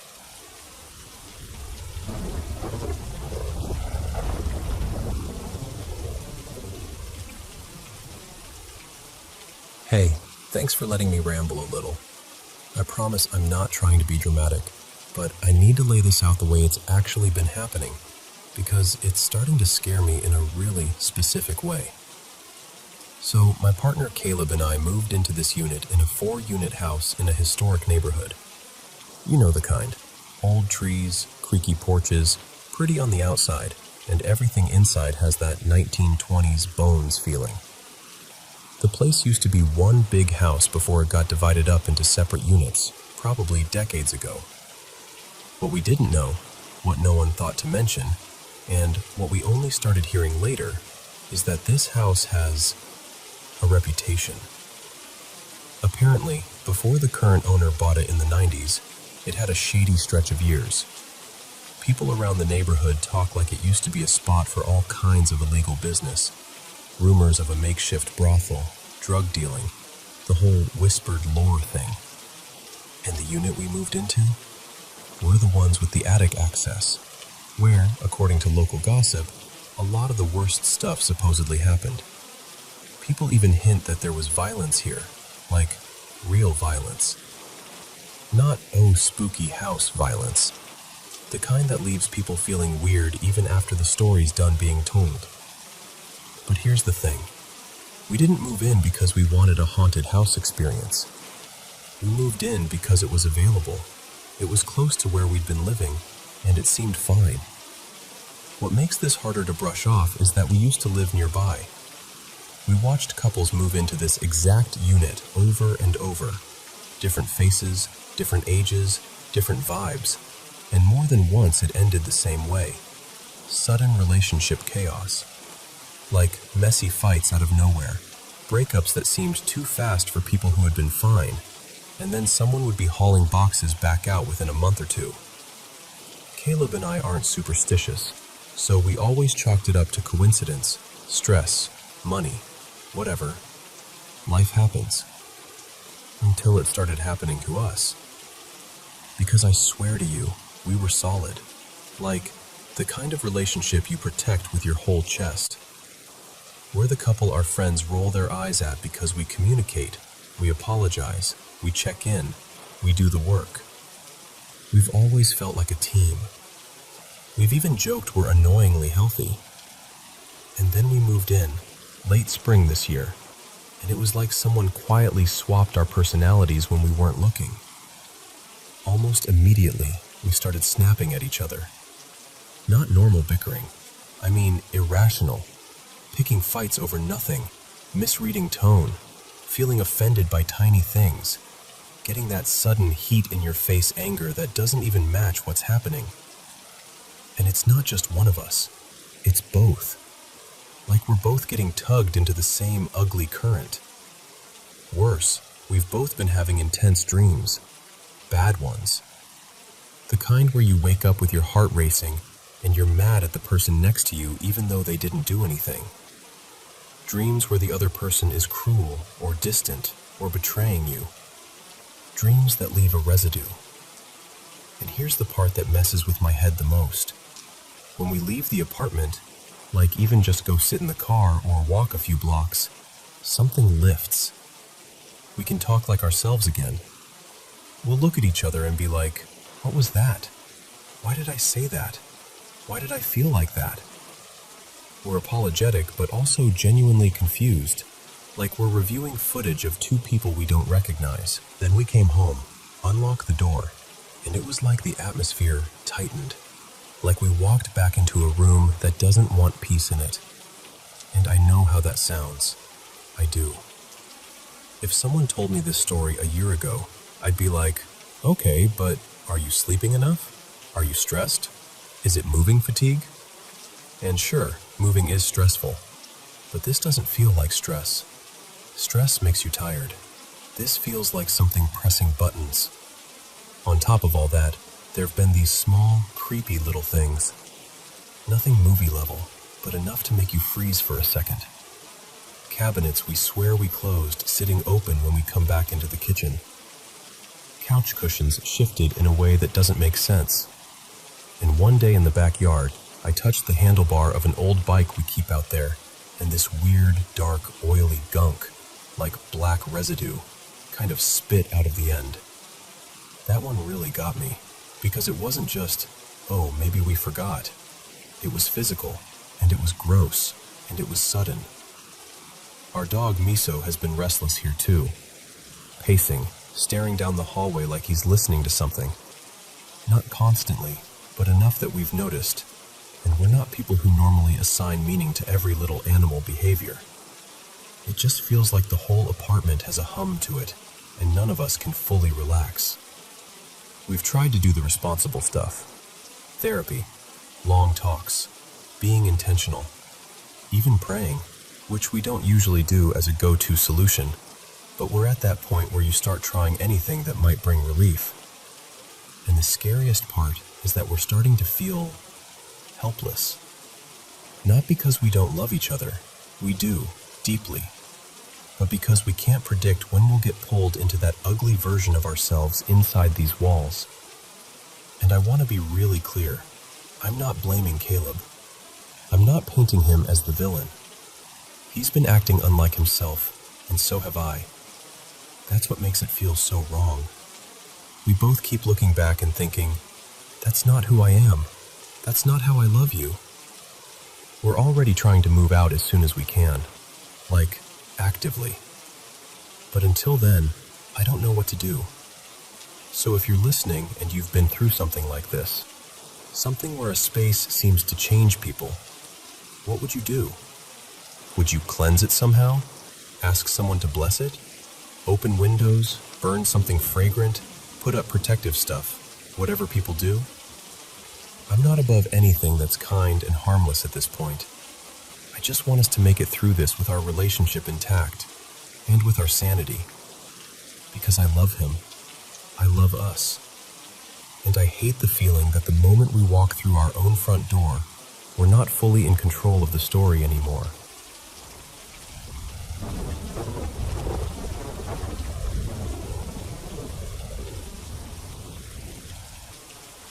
Okay, so I need to tell you what happened tonight, because I'm still kind of buzzing from it. I went to the cemetery to visit my friend, Ethan. He was buried earlier this week, Tuesday, and I've been going every day since. It's become this quiet little ritual, you know? Just showing up, sitting with him for a bit, talking like he can still hear me. I got there around 9:30-ish, maybe closer to 9:40 p.m. The cemetery is one of those you can actually drive through, and the burial tent was still set up from the service, so I did what I've been doing, parked near the back and walked over. Last night I went alone, no problems. No weird feelings, no odd sounds, nothing. Just sad, quiet, normal. Tonight I brought a friend with me, Maya, because it was a holiday night and I didn't really want to be out there by myself. We sat under the tent for a while. I even lit one of those tiny candles, the little metal ones, because I'd left a candle there the night before and it felt right to keep that going. We just talked softly, reminisced, sat in the cold for a bit. Honestly, the first part of the night felt peaceful. But when we finally stood up to leave, around 10:10, everything shifted. We started walking back toward my car, and that's when we heard it. This low, growling sound. Then barking. Not playful barking either, more like something warning you or guarding something. It was coming from deeper in the cemetery, somewhere between the rows. I remember stopping and doing that thing where you hold your breath without realizing it, like your body is trying to listen harder. Maya and I looked at each other like, did you hear that? We didn't want to run. Running felt like the wrong move, so we just kept walking, faster but controlled, trying not to panic. And then we saw it. A big white dog, like big, shepherd-sized at least. But it wasn't solid white. There were darker patches along its side, like stains or spots. It didn't charge at us. It didn't even come toward us. It just paced back and forth, kind of sideways in the distance, like it couldn't decide whether to leave or stay. And the weirdest part was the way it felt. I know that sounds dramatic, but it didn't look like a normal dog. There was something off about its movements, too steady, too deliberate. Maya kept saying she could still hear it growling the entire time, even when it wasn't moving its mouth. We both turned our flashlights off after a second because, I don't know, instinct. Like we didn't want to draw attention to ourselves. Maya kept her eyes locked on the dog, and I kept mine fixed on my car like it was the only real thing left in the world. We kept walking. And then, this part still messes with me. The dog just wasn't there anymore. It didn't run behind a tree. There weren't bushes to disappear into. The cemetery is open, flat. You can see across it, and we were both watching it. 1 second, pacing. Next second, gone. We got to the car, and I swear I didn't feel relief until I clicked the lock and heard that little thunk. I sat there for a moment with my hands on the wheel like I'd forgotten what driving even was. And then, as I started backing out, we heard a woman scream, "Help!" Clear as day, not like a distant radio, not like someone's phone. It sounded outside, near the cemetery, close enough that my stomach dropped instantly. We didn't talk much on the way back, just silence and heavy breathing, and that feeling you get when something happens that you can't file away neatly in your brain. When we got to Maya's place, we finally got out, and that's when we noticed something else. On the trunk of my car, there were these long drag marks, like fingers had been pulled slowly across it. Not scratches like branches, more like oily, streaky lines. and on the passenger door, there were 2 clear fingerprints, like someone had pressed their fingertips right into the surface. Fresh. Distinct. And I know for a fact they weren't there earlier, because I'm weirdly picky about my car being clean, and I would have noticed.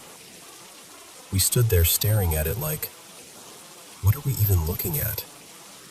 And I hate saying this because it makes me sound like I'm trying to turn it into some big paranormal thing, but it genuinely felt connected.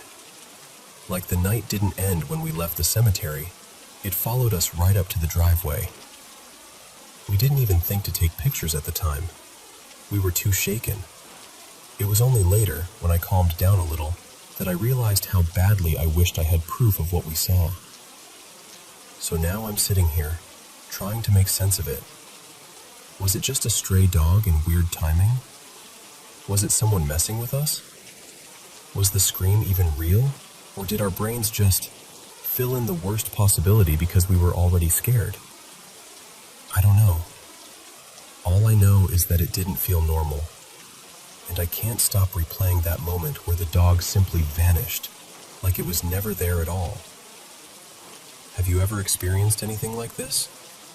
The growling, the feeling of being watched, the voice, any of it? Because I really, really want a normal explanation for what happened tonight.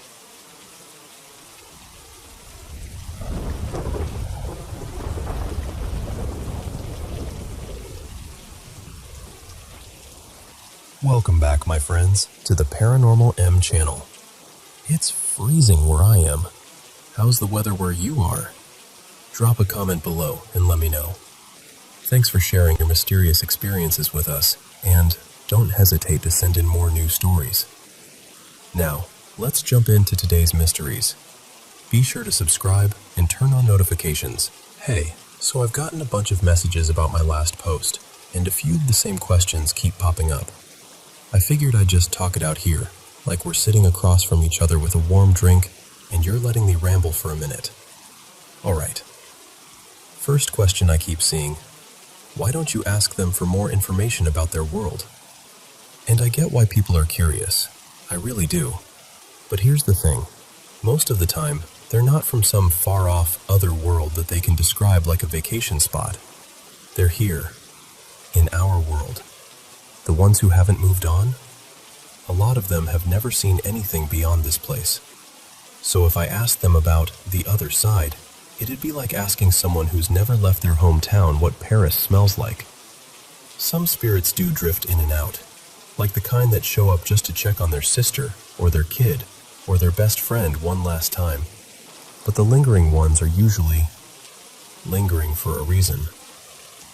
Second big question: do they get new abilities after they die? And is moving on a choice, or does something decide for them? Okay, so, the new abilities thing, people expect some upgrade package after death, like you unlock powers or something. But honestly, it's not like that. A lot of the ones who stick around don't even realize they're dead. They'll just keep doing what they've always done, walking down hallways, setting a table, waiting for someone who isn't coming.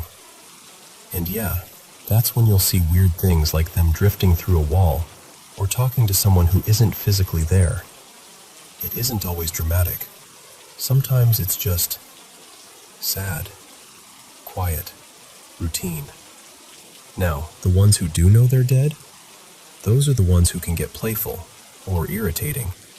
And by playful, I mean the kind of energy that loves flickering lights, tapping on windows, moving something small just to see if you'll notice. Some of them get a kick out of getting a reaction, not because they're monsters, because they're bored, or bitter, or they've still got a personality, and that personality might be kind of a jerk.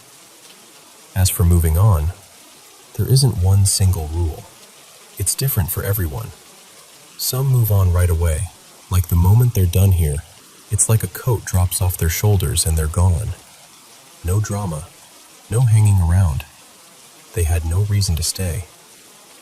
Others stick around because they're still attached to something. Unfinished business, guilt, love, confusion, fear. And the ones who don't know they're dead?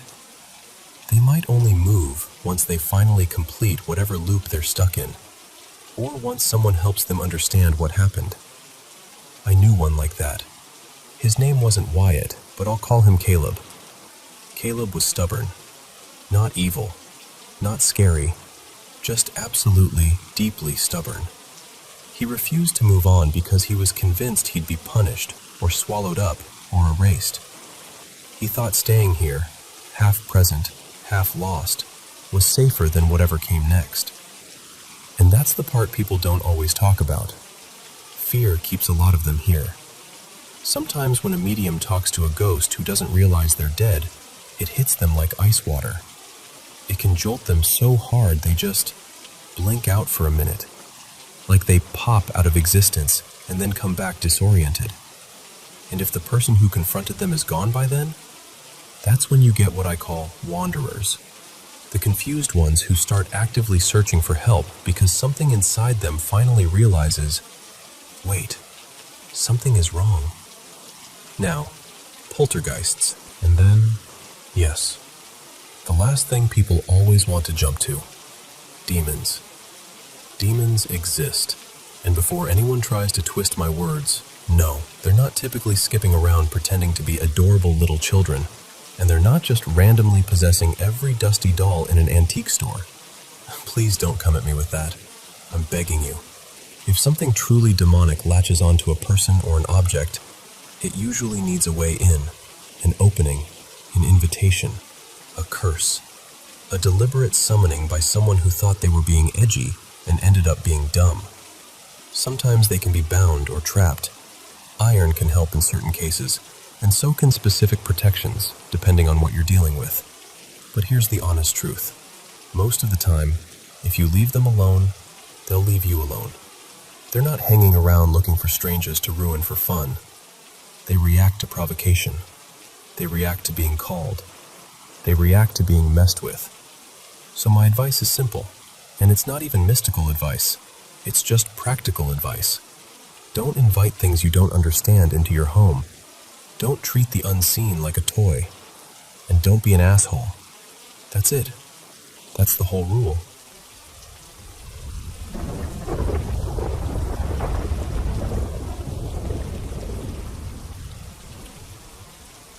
You know, when people talk about Hollywood, they usually mean the glossy version. The postcards, the premieres, the neon glow that makes everything look like it matters more than it does. But the Hollywood I remember, it was heavier. Like something that clung to you after the streetlights faded. Like you could still feel it on your skin even when you finally got back to your room and shut the door. I was younger then, hungrier. I'd walk into these rooms where ambition hung in the air thicker than cologne and champagne. Everybody smiling a little too hard. Everybody pretending they weren't scared. And during that time, I stayed at the Avalon Crest Hotel. One of those old places where the walls feel like they've heard too many secrets to ever really be quiet again. The moment I stepped into the lobby, I got this strange feeling, like the building noticed me. The carpet was this deep, dark pattern that almost looked like it was moving if you stared too long. And the whole place had that kind of hush beneath the noise, like history was sitting in the corner with its arms crossed, just watching. I wasn't sleeping much back then. Not real sleep. More like drifting off in scraps and waking up with my heart already running. The lobby downstairs always seemed awake, even at hours when it shouldn't be. And people would joke about it, you know? They'd say the hotel had regulars who never checked out. Old stars, old dreamers, the kind of people who gave everything to the city and didn't know how to leave. I laughed along, because I'm not easily shaken. Honestly, life had already shown me scarier things than a spooky hallway. But then one night, around 3:17 a.m., I remember because I looked at the clock like it had called my name. I woke up fully alert for no reason at all, just snapped awake. And the room felt occupied. Not in a dramatic way. More like when you walk into a room after an argument and you can still feel it in the air. The temperature had dropped, but it didn't feel like the AC. It felt intentional, like something had leaned close. And then I heard it. Footsteps. Slow, deliberate, back and forth right outside my door. Not the messy shuffle of someone drunk, not the quick rhythm of staff doing their rounds. This was measured, like whoever it was had nowhere to be, like they were taking their time on purpose. So I called out, "Hello?" Half annoyed, half trying to prove to myself that I wasn't rattled. The footsteps stopped instantly, and the silence that followed, it was so thick it almost pressed against my eardrums. I waited a few seconds, then swung the door open.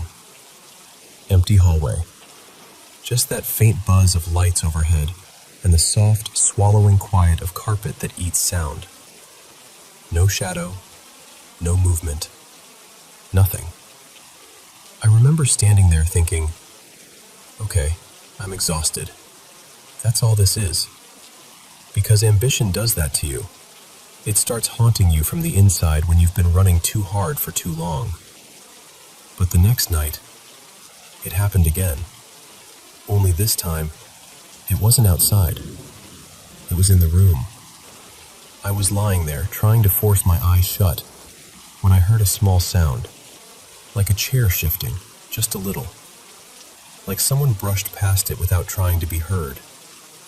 And then that feeling hit me. The one that makes your skin tighten before your mind catches up. That sense of eyes on you. Not imagination. Not nerves. Something else. Something present. So I sat up, and I don't know why, but I spoke out loud. Not angry. Not dramatic. Just honest. I said, I'm only passing through. I'm not here to take anything that isn't meant for me. And listen. The room changed. The air warmed, like someone finally let out a breath they'd been holding. The pressure lifted off my shoulders so fast I almost laughed. It felt like whatever had been crowding the space simply stepped back. I slept after that, the whole night. Deep, clean sleep. No dreams, no jolting awake, nothing. And I left that hotel with a lesson I didn't expect to learn. Hollywood is full of spirits. Some are dead, sure, but plenty are walking around in designer shoes, still alive, still smiling. People who tied their entire worth to applause, to being famous, to being seen. And when the lights go out, they don't know who they are anymore. So they keep pacing the halls inside themselves, waiting for someone to open the door and tell them they mattered. I walked out of there knowing I didn't want to become that. I didn't want success to be the thing that trapped me. So yeah, that was my Hollywood story. Not glamorous, not shiny, just honest. A reminder that if you chase anything hard enough without staying grounded, it can start to own you. The same way any ghost story ever could.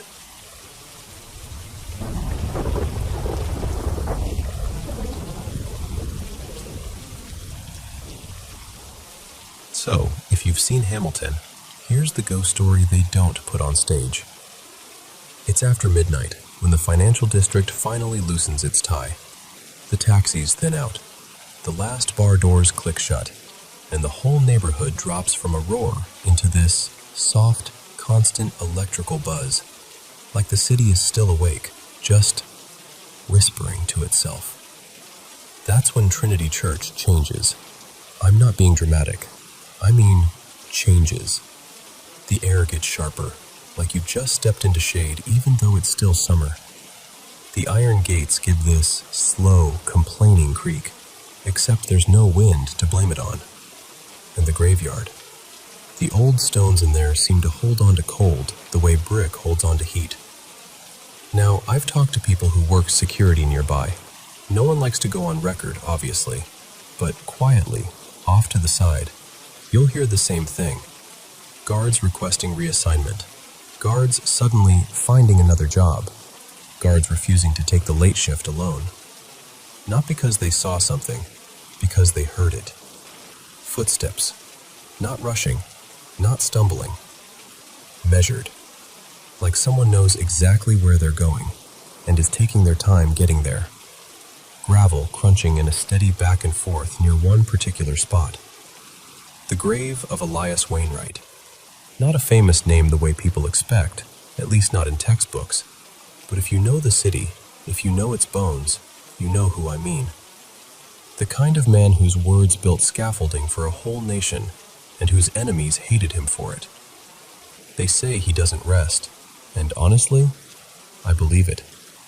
Because some nights, only certain nights, the kind where the humidity sits heavy on your skin and the streetlights look a little too bright, you can stand close to his tomb and hear something underneath the silence. A voice.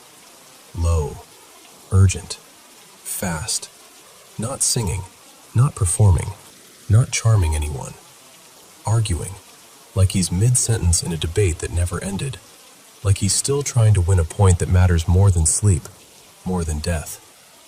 And Trinity sits on ground that remembers the earliest blood of American politics, duelists and schemers, patriots and traitors, men who truly believed a sentence could be a weapon, that ideas could ruin you, that the right phrasing could kill. Elias believed that more than anyone, and his rival, Silas Crow, believed something else. Survival. Here's the part that gets under my skin. There's an old account, handwritten, barely legible now, that describes the night after Elias was buried. One witness claimed they saw a second figure still there long after everyone left. Dark coat, hat pulled low, standing so still it didn't even look human at first. Just a shape where a person shouldn't be. And when someone tried to get closer, the figure didn't run, didn't turn, didn't step away. It simply disappeared, like the dark itself decided to close its mouth. Since then, people keep reporting the same thing. Two presences, tied to the same patch of earth. Some nights, visitors swear they hear two sets of footsteps circling each other, one pacing quick and sharp, the other slower, like it's refusing to be hurried. Other nights, it isn't footsteps at all. It's whispers, thin, slicing little sounds that don't feel like wind or imagination. Accusations, justifications, half-finished sentences, like the speakers keep getting interrupted by the memory of what comes next. And then, this is what makes people back away without even realizing they've moved. A distinct metallic click, like a pistol being cocked. You wait for the shot. Your whole body braces for it, but it never comes. There's only the echo of that click, hanging in the air like a held breath. A phrase, repeated again and again. Faint, but clear enough that once you hear it, you can't unhear it. I couldn't leave it unfinished. And then, after a pause, colder, calmer, almost bored, I made it out alive. So if you ever walk past Trinity late at night and get that prickling feeling between your shoulder blades, like you're being watched, don't spin around too fast. Because maybe Elias is still there, arguing with the world the way he always did. And maybe Silas is still there too, quietly defending himself. And maybe that duel is still happening, every night, just without witnesses.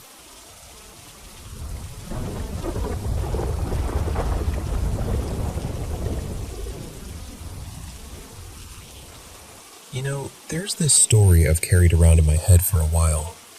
One of those legends that feels like it's always been floating just under the surface, even if hardly anyone talks about it anymore. So picture this. The waters around Hong Kong at night. Not the glossy postcard version. More like that deep, ink-dark sea where the waves look like they're hiding secrets. That's where the old fishermen used to say something lived. Something the ancient books mentioned, but modern people mostly forgot. They called it the Low Ting. And I know. Right away it sounds like a ghost story, like some sea mermaid tale meant to scare kids into staying away from the docks. But the strange thing is, it isn't only a once-upon-a-time kind of myth. It shows up in old writings from multiple dynasties: Tang, Song, Ming, Qing. Like whoever recorded it genuinely believed it belonged in the world. The descriptions are oddly specific too. The Lo Ting wasn't described as some glittery, beautiful mermaid. Nothing romantic like that. More like a human-shaped sea being that wasn't fully human. People wrote about it having yellowish eyes, short, rough hair, and, this part always gets me, a small tail tucked behind, almost like an afterthought of the ocean clinging to its body. They said it lived near the waters off what we now know as Tai O, around Lantau. Survived on fish, shellfish, little shrimp, simple things.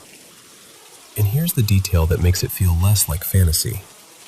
The Lo Ting was supposedly able to stay underwater for an impossibly long time. Not minutes, days. Like the sea itself was its home in a way land could never be. But the bigger question is, if it was written down so many times, why don't more people know about it now? Well, I think part of it is how the Lo Ting was treated in those old accounts. It wasn't admired. It wasn't celebrated. It was described with this uncomfortable sense of distance. Like, this thing is here, but it doesn't belong with us. The stories say the Lo Ting kept away from people. Fisher folk would be out doing their normal routines, hauling in nets, calling to one another, and then, if one of these creatures surfaced, apparently it would freeze, spot the humans, and just vanish. Slip down into the water like it had never been there. And yet, even with the Lo Ting avoiding people, the rumors didn't fade. If anything, they got stranger. There's one detail. Everyone who's ever heard the story remembers this part, because it's so unsettling. People claimed the Lo Ting drank bird blood. Not human blood, not some dramatic horror movie thing. Specifically duck blood in some versions. The tale goes that sometimes the Lo Ting would trade fish with villagers. Quiet, tense exchanges, like nobody wanted to look directly at it too long. But other accounts are darker. It would sneak into farms at night, snatch a duck, and drink its blood before disappearing back into the sea. Why duck blood? Why that? Nobody really has a satisfying explanation, but I've always felt like that detail isn't just there for shock. It's almost like a stamp, a way of saying, this creature is not us. It turns the Lo Ting from strange neighbor of the sea into something marked, something you don't have to understand. Because once it's labeled as disturbing, it's easier to reject. And maybe that's why it slipped out of history. But then, here's the part that always makes me lean in a little. There was this incident in the early 1990s. Not long ago at all, really. Some fishermen near Saikom, not even right by Lantau, claimed they hauled up something in their nets that didn't look like any fish they'd ever seen. Something small, humanish, with odd eyes and coarse hair. No clear photos. No proof anyone can point to now. Just a story that flared up, got repeated for a bit, and then faded again. Like the sea swallowed it right back down. And that leaves you with this uneasy feeling, doesn't it? Because the creepiest part of the Lo Ting isn't even whether it existed. It's what it suggests about memory, about how easily something can be pushed to the edges until it becomes just folklore. Maybe the Lo Ting was never a literal creature at all. Maybe it was a misunderstanding, or a rare animal seen in bad light, or an exaggerated account passed between villages. Or maybe it was something else entirely. Maybe it was a story people told about someone or some group that lived differently, looked different, survived differently. Someone on the fringes. And over time, that someone got turned into a something. That's what I can't shake about it. So if you ever find yourself near Lantau, standing where the water stretches out and the air smells like salt and old wood, just pause for a second Listen. Not for proof, not for a monster, not for anything dramatic. Just imagine the possibility that the sea remembers things we don't. And maybe, somewhere beneath the waves, the low ting is still there, not as a clear shape you can point at, but as a quiet shadow of a story that refuses to die completely.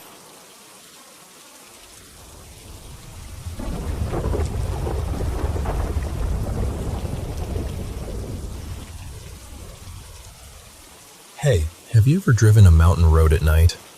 The kind where the curves feel tighter than they should, the guardrails look too thin, and your headlights only show you a little slice of what's coming next.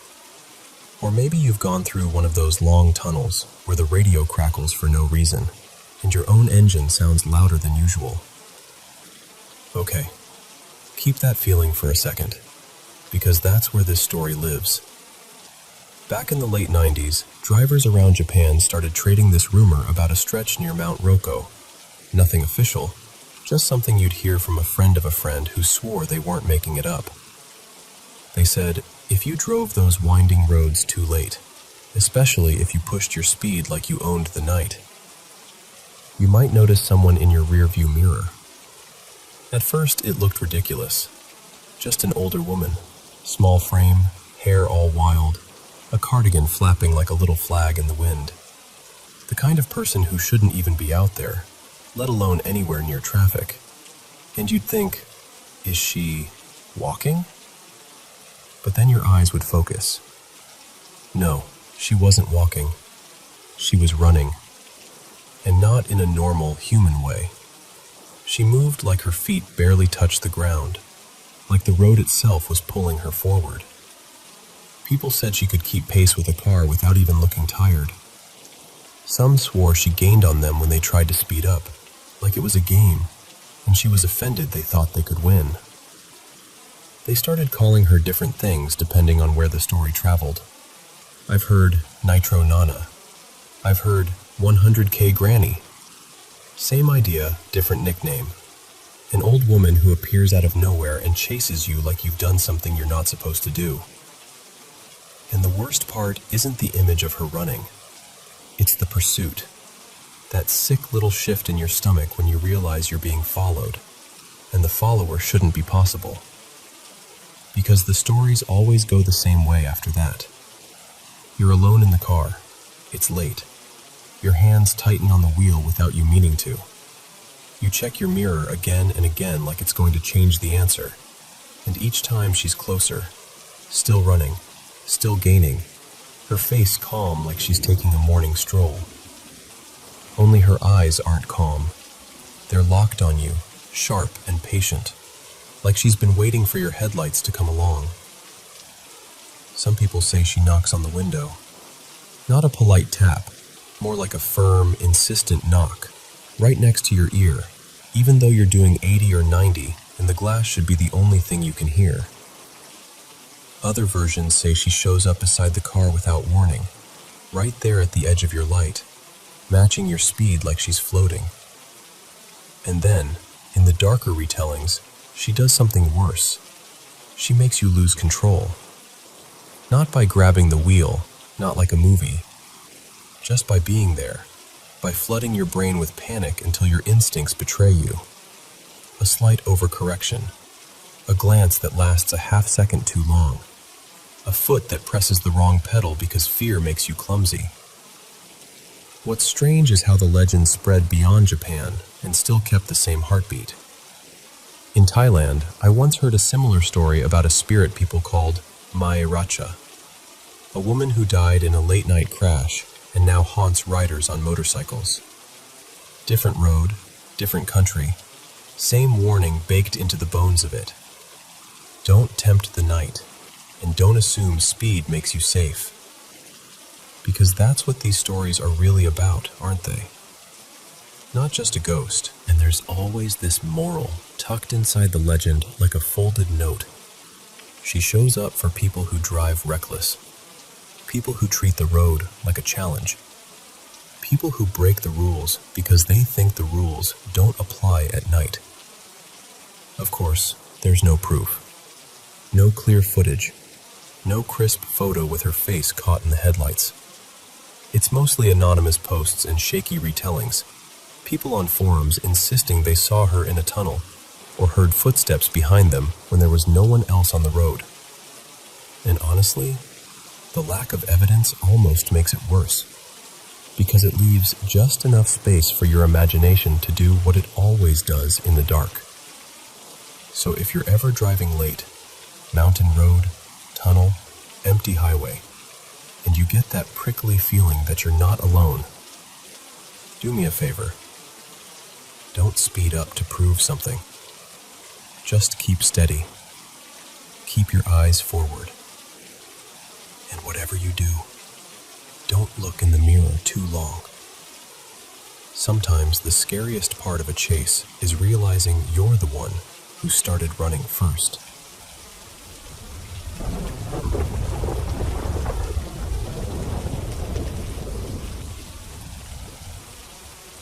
So, have you ever walked down a street that looks ordinary, but somehow feels like it's listening back?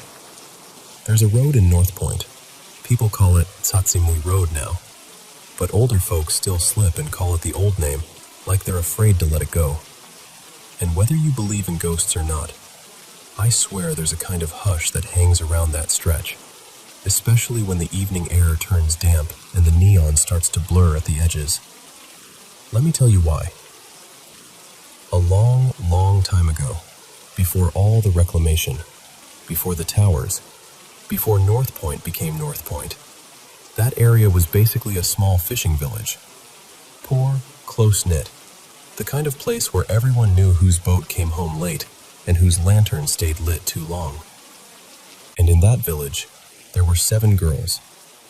Not sisters by blood, just sisters by choice.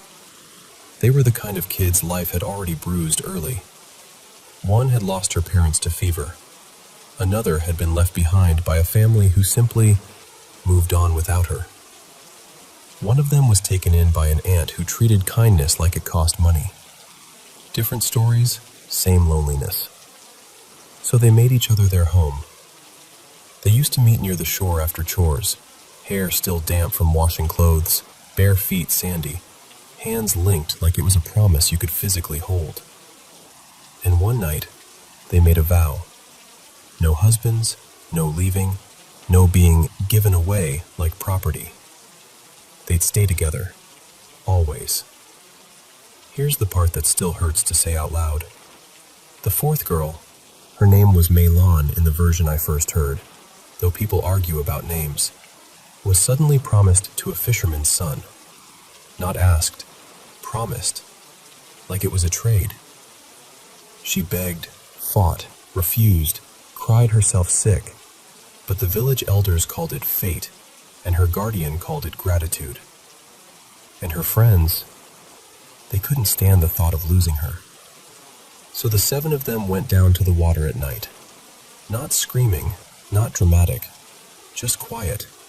The way people get when their hearts have already made the decision and the rest of them is still catching up.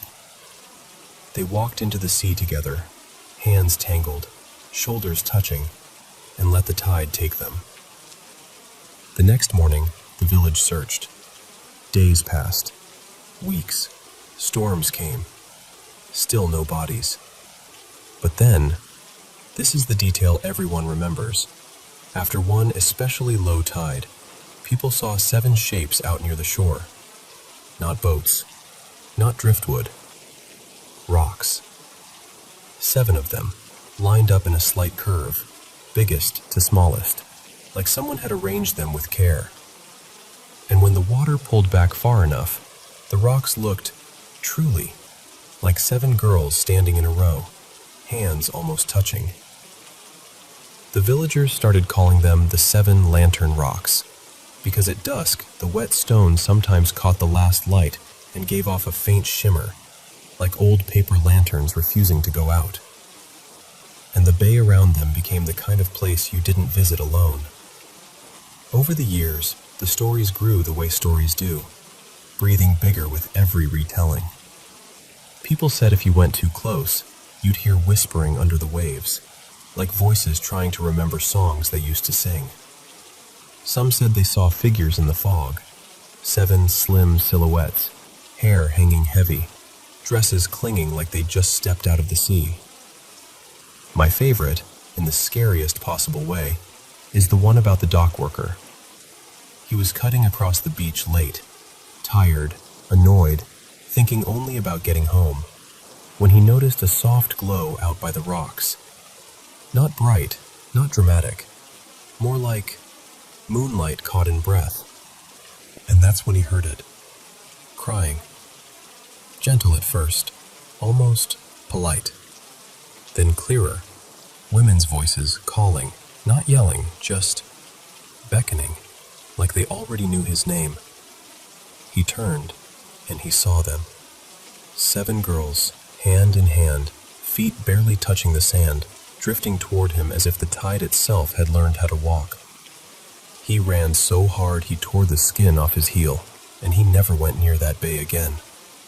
People said he wouldn't even drink water at night after that, kept his cup face down like it might invite something in. Then the city started changing everything. In the early 1900s, the area got cleaned up, mapped out, made useful. A swimming pavilion was built out over that same water, bright and cheerful, meant for families and laughter and weekend splashing. People wanted to believe the place had been reclaimed from old fear. But after it opened, drownings started. And not 1 or 2 accidents, the kind of steady, sickening pattern that makes you stop calling it coincidence. Strangely, it was mostly men. Strong swimmers, too. Men who went under fast, as if something had grabbed their ankles and yanked. That's when the older women in the neighborhood began whispering again. Not loudly, never loudly, about cold hands in the water, about the sisters rising from below, about vengeance that didn't need fire or knives. Just a quiet pull, a sudden weight, a gulp of seawater, and a body that didn't come back the same. They said the 7 girls weren't hunting everyone.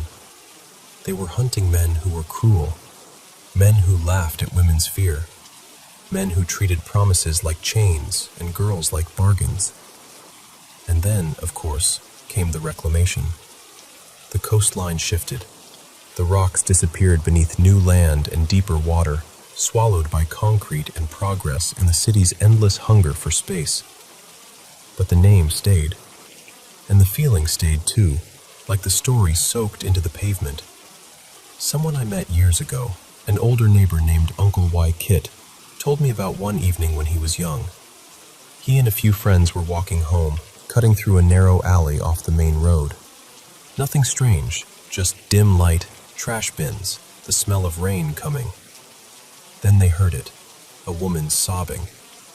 At first they laughed nervously and said it was probably a TV or a radio. But the crying got louder, closer, as if it was moving through the alley without footsteps. They stopped, held their breath, looked around. No one.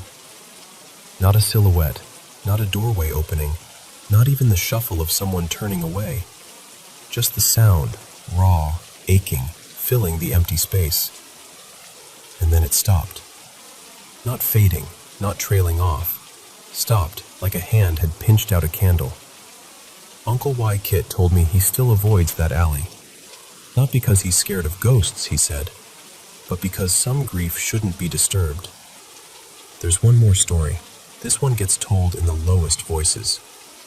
A group of teenage boys were messing around on the beach late at night, daring each other to go closer to where the rocks used to be, even though there was nothing to see anymore. They saw a woman in a pale dress standing where the surf met the sand. She didn't sway. She didn't blink. When she spoke, it wasn't a shout. It was almost tender. "Come with me." And the boys said they felt instantly like the air had turned thick, like their lungs were full of water even though they were standing on dry ground. They ran without thinking, tripping over each other, and none of them ever went back to that shoreline again. So, yeah, that's the legend. So if you ever walk along Tatsi Moi Road when the night is quiet, if the wind slips between buildings and suddenly sounds like whispering, don't panic. just keep walking. And maybe, just maybe, don't follow any voice that calls you sweetly from the direction of the sea.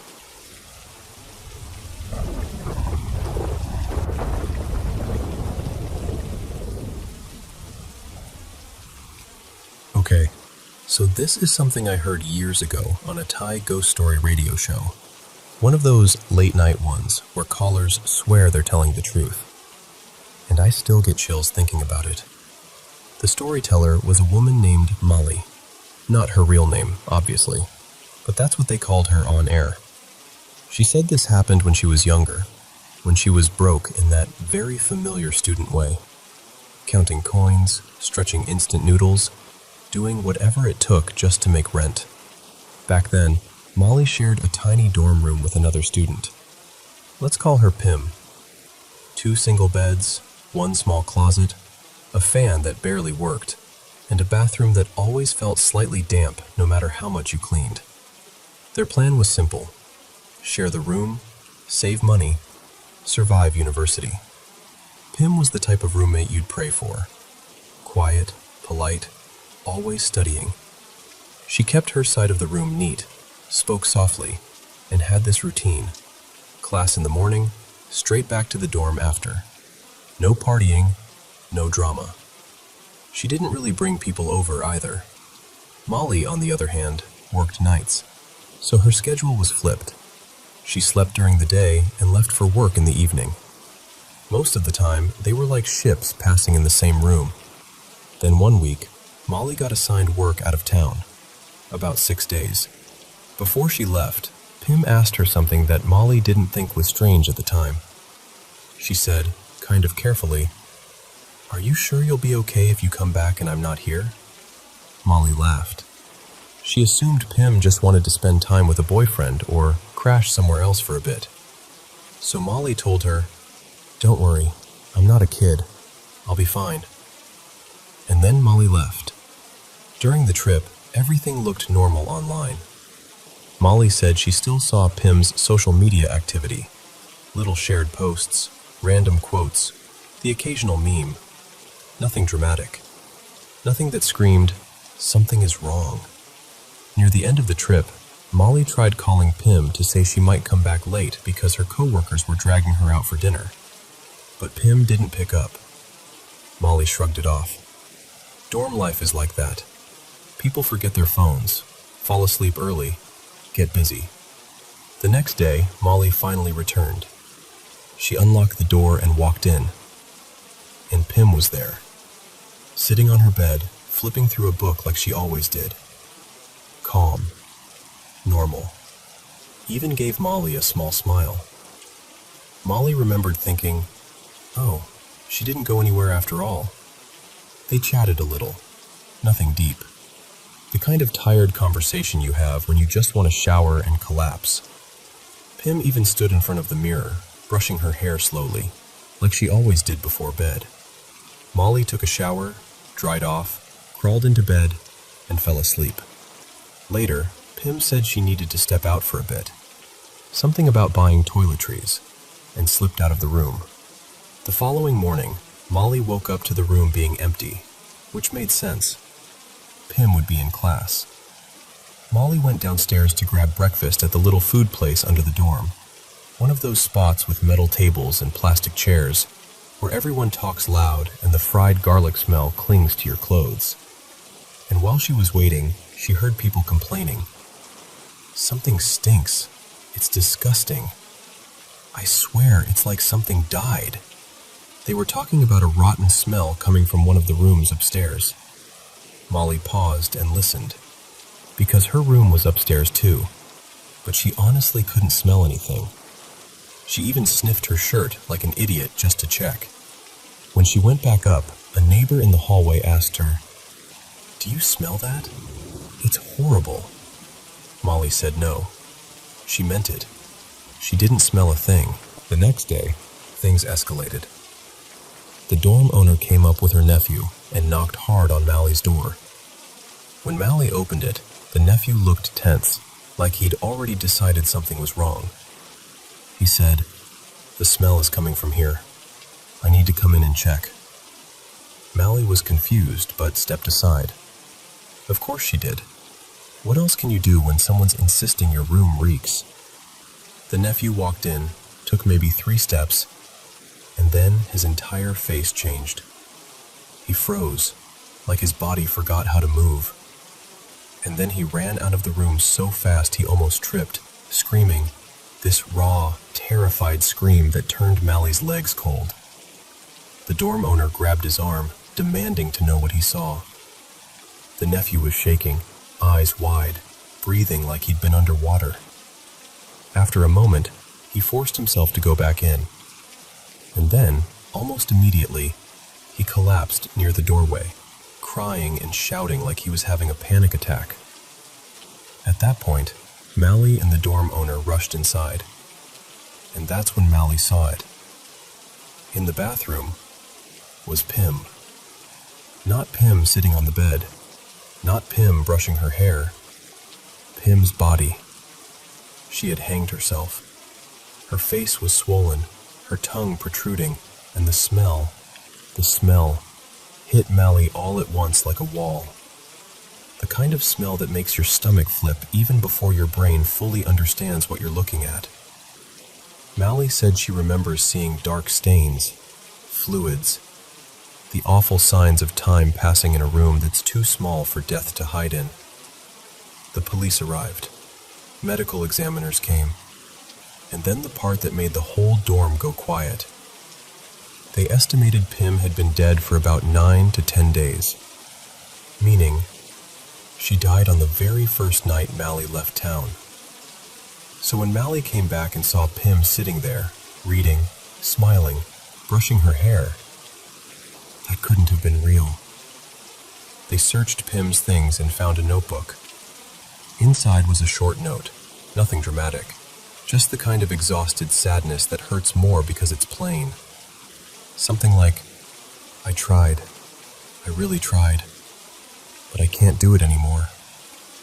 There were pages about money stress, school pressure, and a relationship that had fallen apart. Pim believed she was pregnant, and she'd recently found out her boyfriend was seeing someone else. The last entries were shaky, like her hands couldn't stay steady. But here's the part Mally couldn't explain, even years later. This is what made it a ghost story instead of just a tragedy.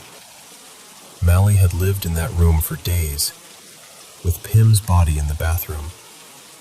She had talked to Pim, heard her voice, watched her move around, watched her leave the room, and she had used that bathroom more than once, without noticing anything.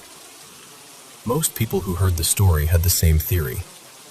They said Mally's mind must have seen the truth the moment she walked in. Must have taken it in for a split second. The body, the horror, the impossible reality. And then her brain, trying to keep her from breaking completely, slammed a door shut. Like a survival switch. So instead of reality, her mind gave her something else. A version of Pim that looked normal. A roommate still alive. A routine that made sense. A blind spot so big it could hide death in a bathroom just a few steps away. And Mally, she didn't know she was living inside that blind spot until the door finally got forced open.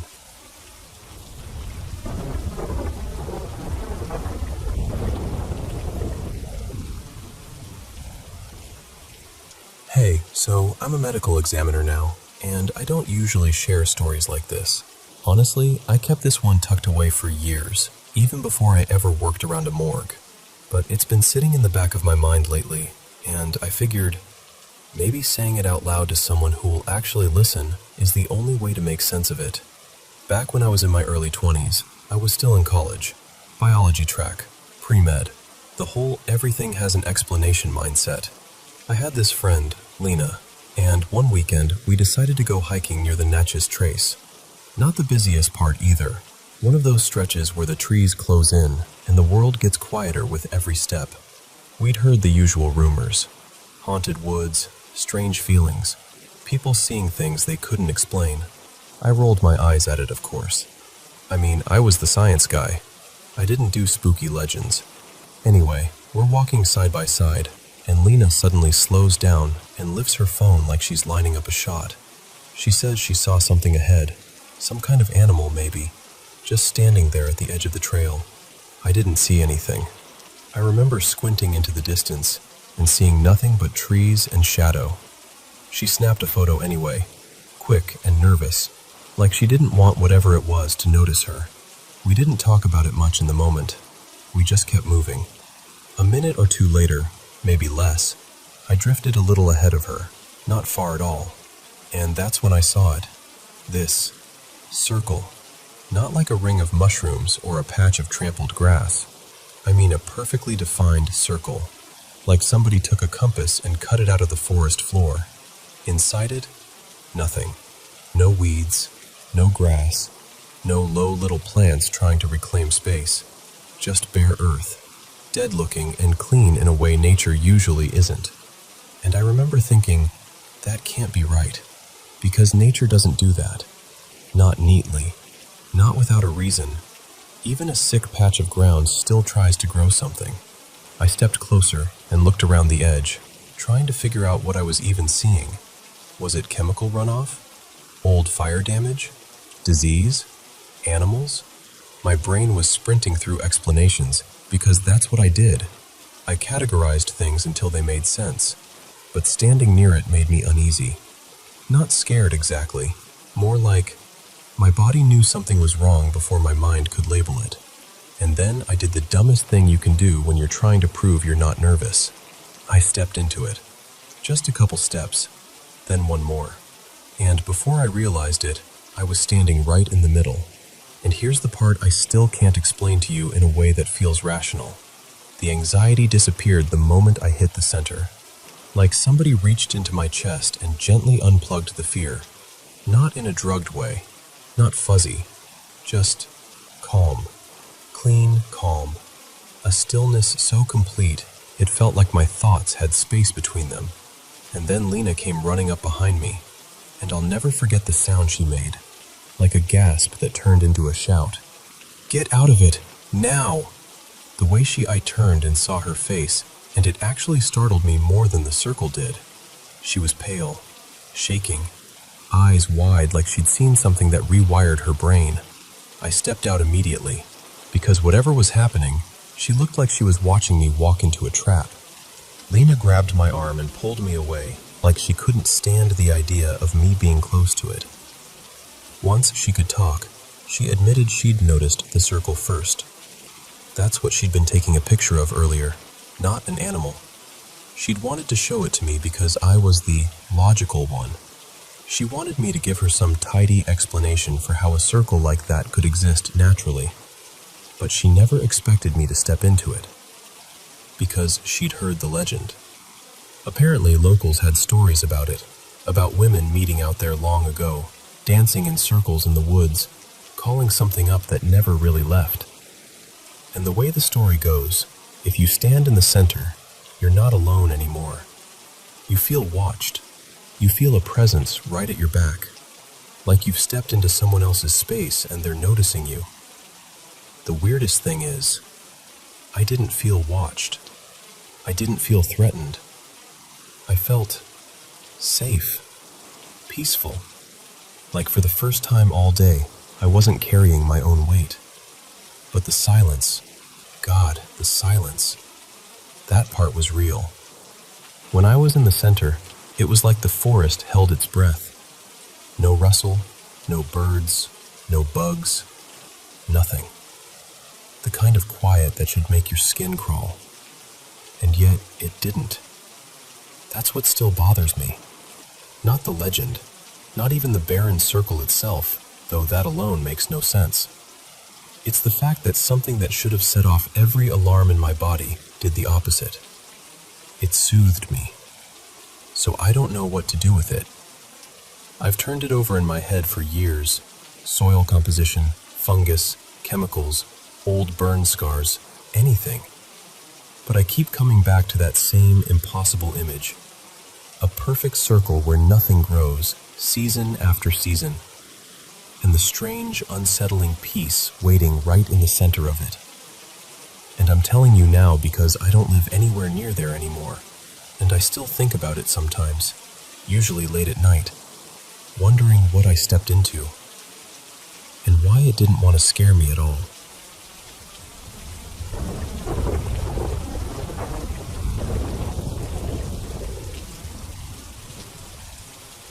So, okay, let me set the scene for you.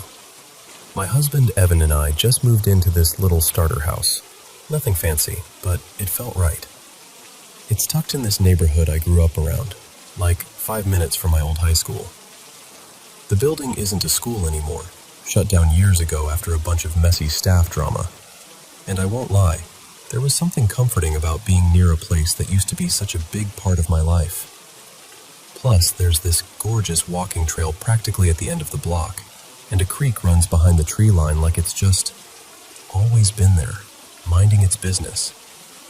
The kind of spot where you can picture yourself settling in. First real home vibes, you know?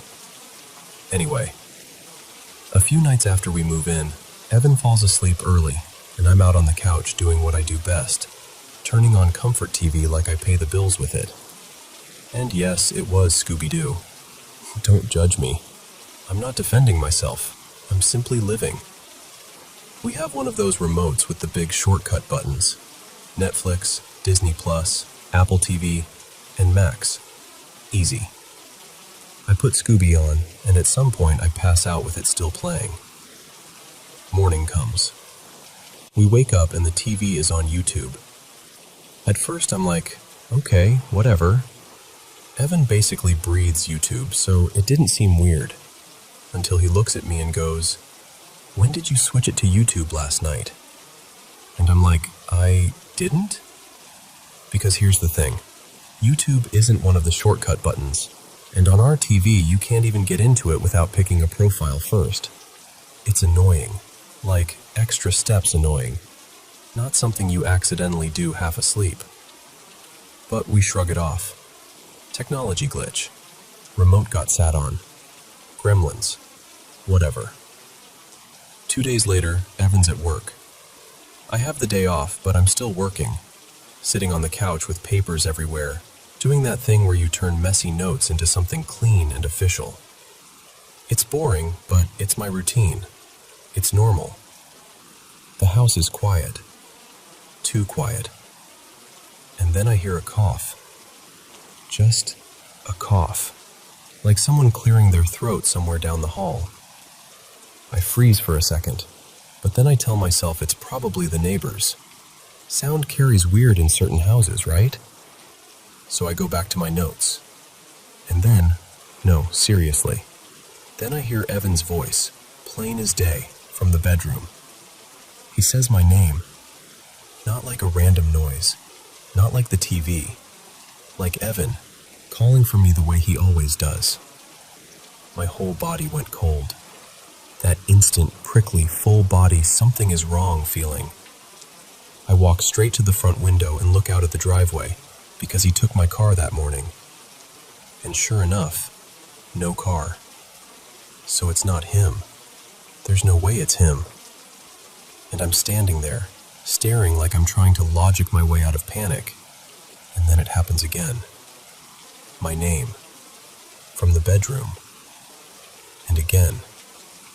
And again. 4 times total.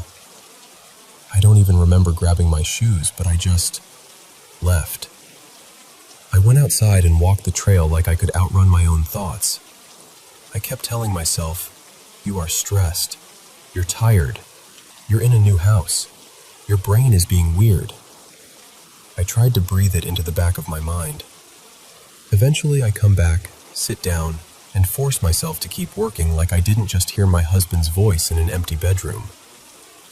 And I'm thinking, oh, okay, that's probably our friend, Miles, because he's crashing with us for a few weeks for work.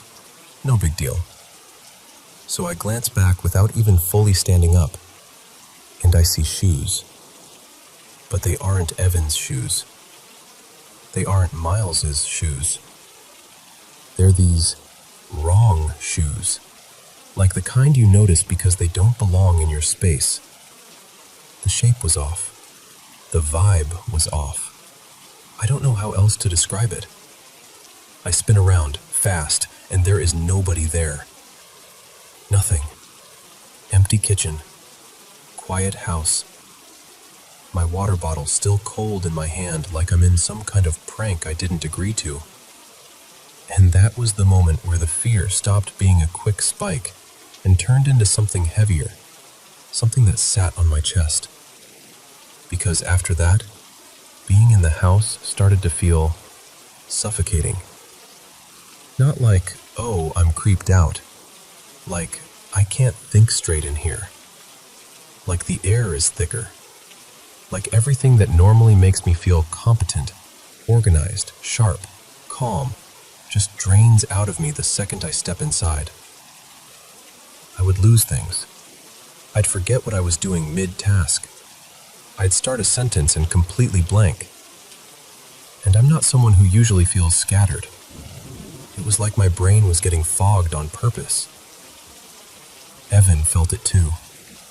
Not exactly the same way, but enough that when I finally said, "Something is wrong here," he didn't laugh. He just got quiet and nodded. We tried to be rational. We talked about stress, lack of sleep, moving chaos, all of it. I even asked myself if this could be some kind of mental response to something I wasn't acknowledging. But nothing fit.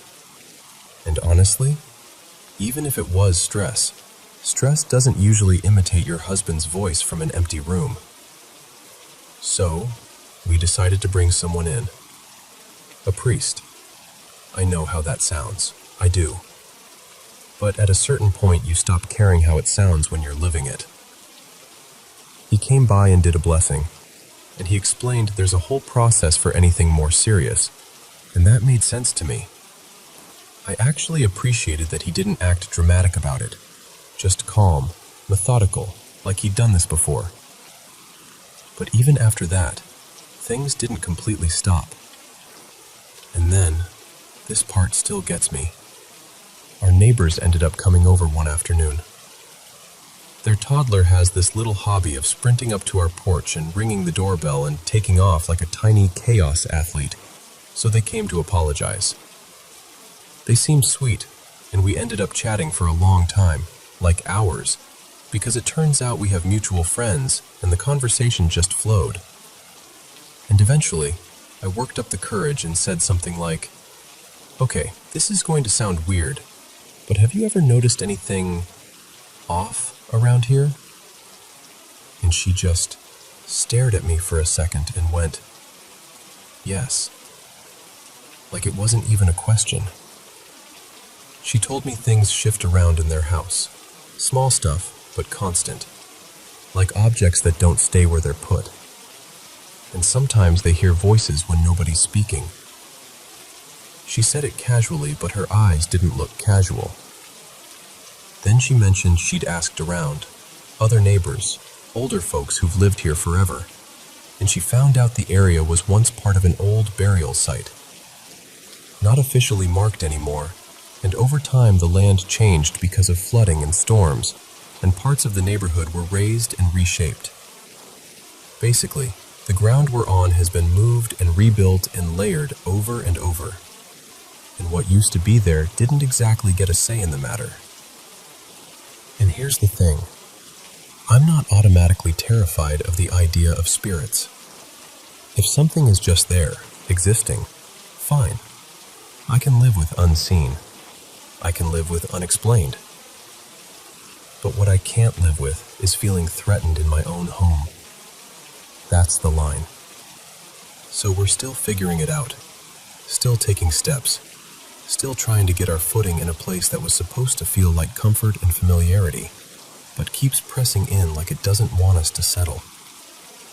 And honestly, even just telling you this out loud makes me feel a little less alone in it. Because it's one thing to be brave in theory. It's another thing entirely to hear your name called from an empty room and have your whole body understand, before your mind can even catch up, that something is there with you.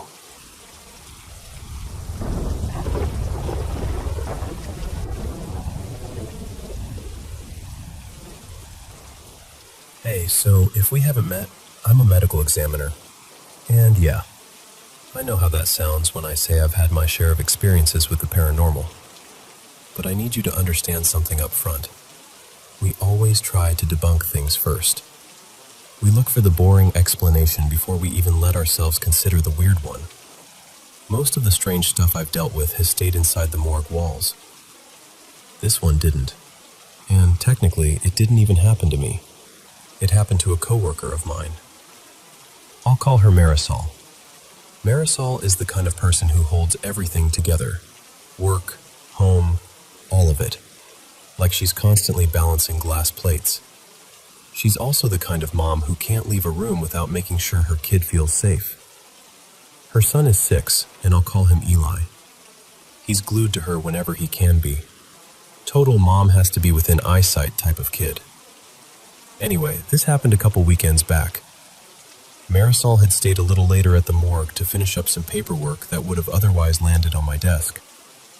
I'd come in early that day to give her some breathing room. She had family plans.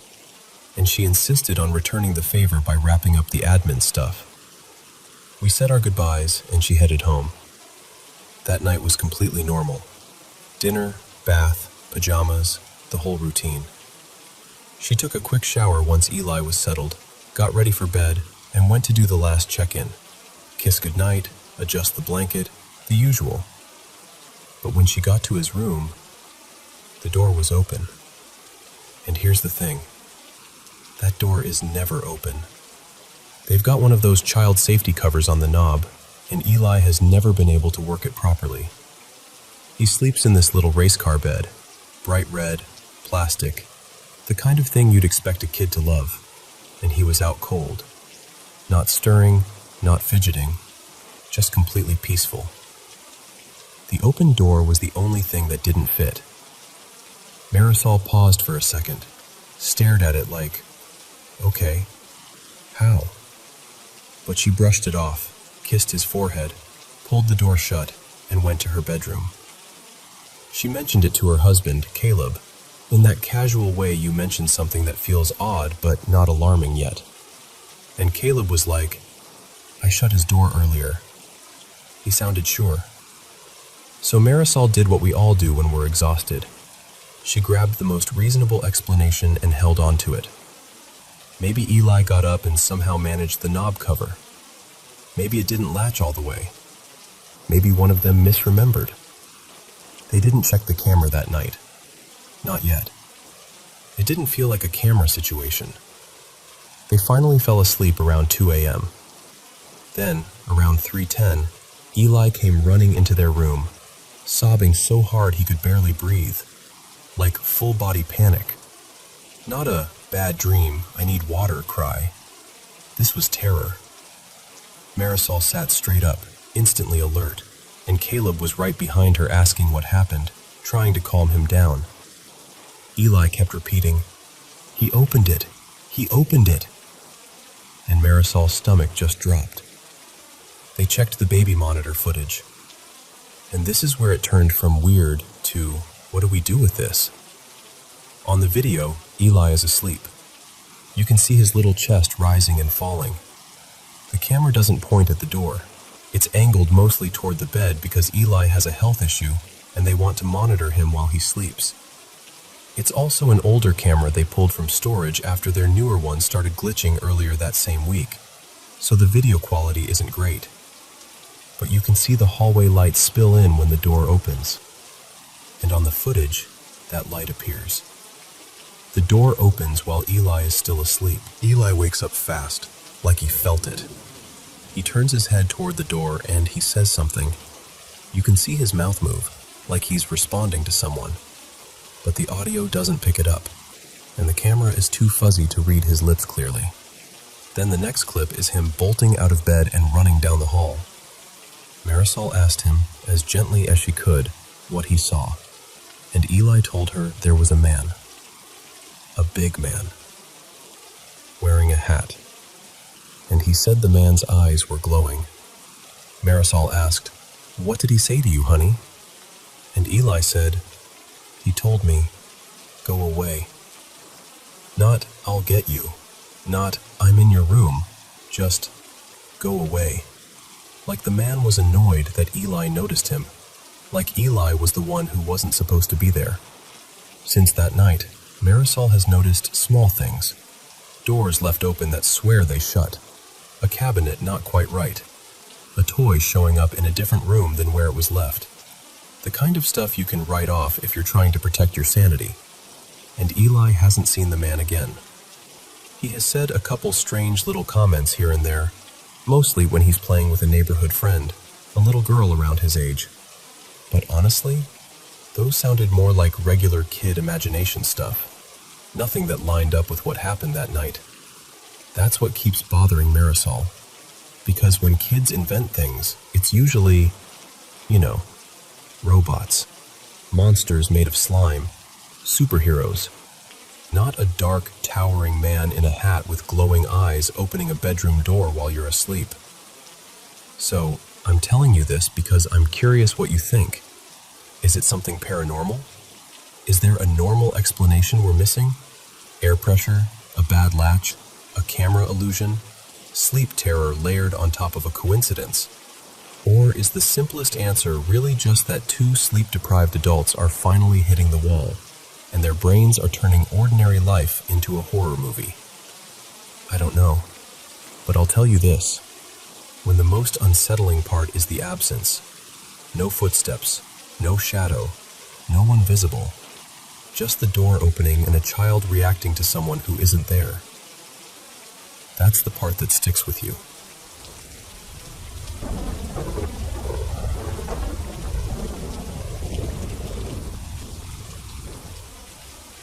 So, this happened when I was about 5. My parents had already split up, and my dad was living in this rough little apartment in a part of town nobody really loved being in.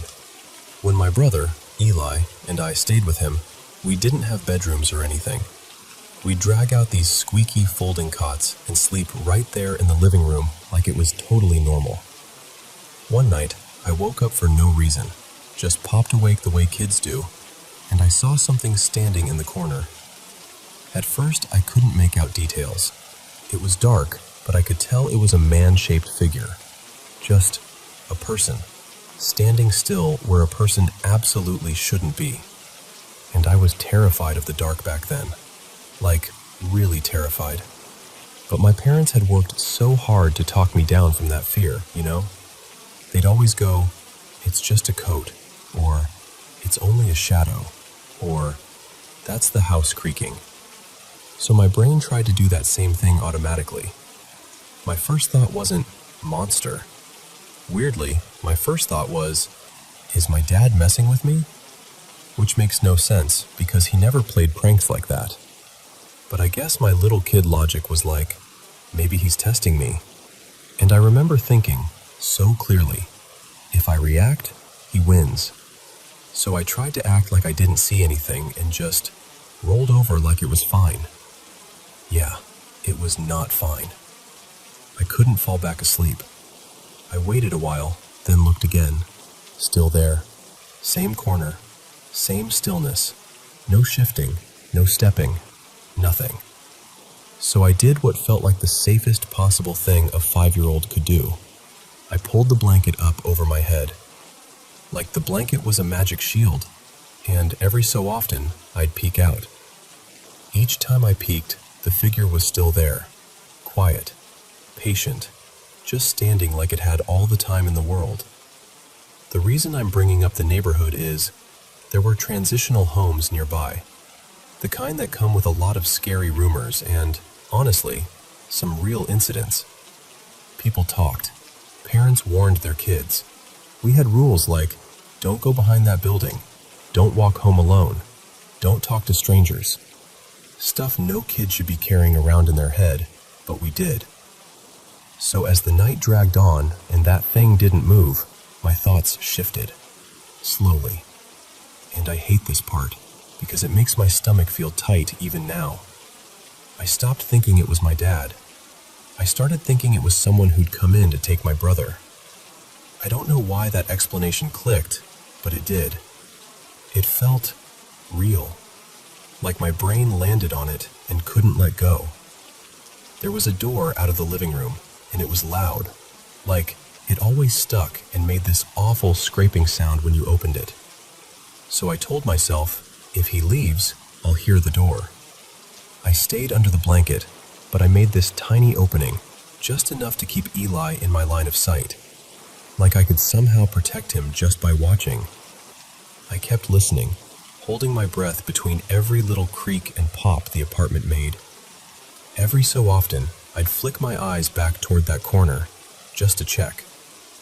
And then, it started getting lighter outside. You know that gray, early morning light where things finally stop being pure darkness, but everything still looks wrong? That's when I could actually see it. It was a man, but it didn't look like any man I've ever seen. And the worst part was the eyes. Because they weren't scanning the room.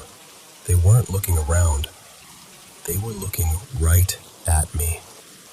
Not past me, not near me, at me. I remember thinking, don't look again. Like if I looked again, something would happen.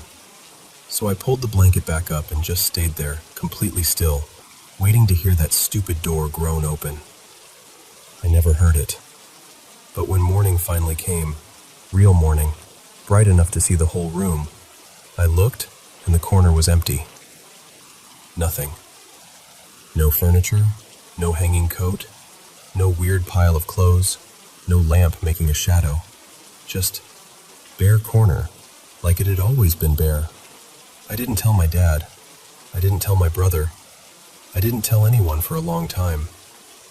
I've only told one friend in my life. Her name was Marisol, and she immediately went, "That sounds like a vampire." But I don't really believe in that stuff. I don't think it was a ghost or a demon or a shadow person or whatever. And I've had nightmares.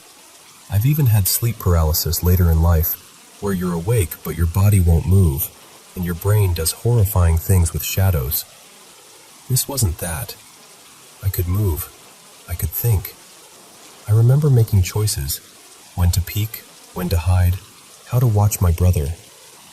It felt like I was in my body, in that room, in that moment. I don't know what it was. I just have this strong feeling it wasn't a person. But I also can't bring myself to slap a paranormal label on it either. Mostly, I'm left with this one question that still nags at me, even now. Has anyone else ever seen something like that? Something that stands there, silently, like it's waiting, until the light comes, and then it's just gone?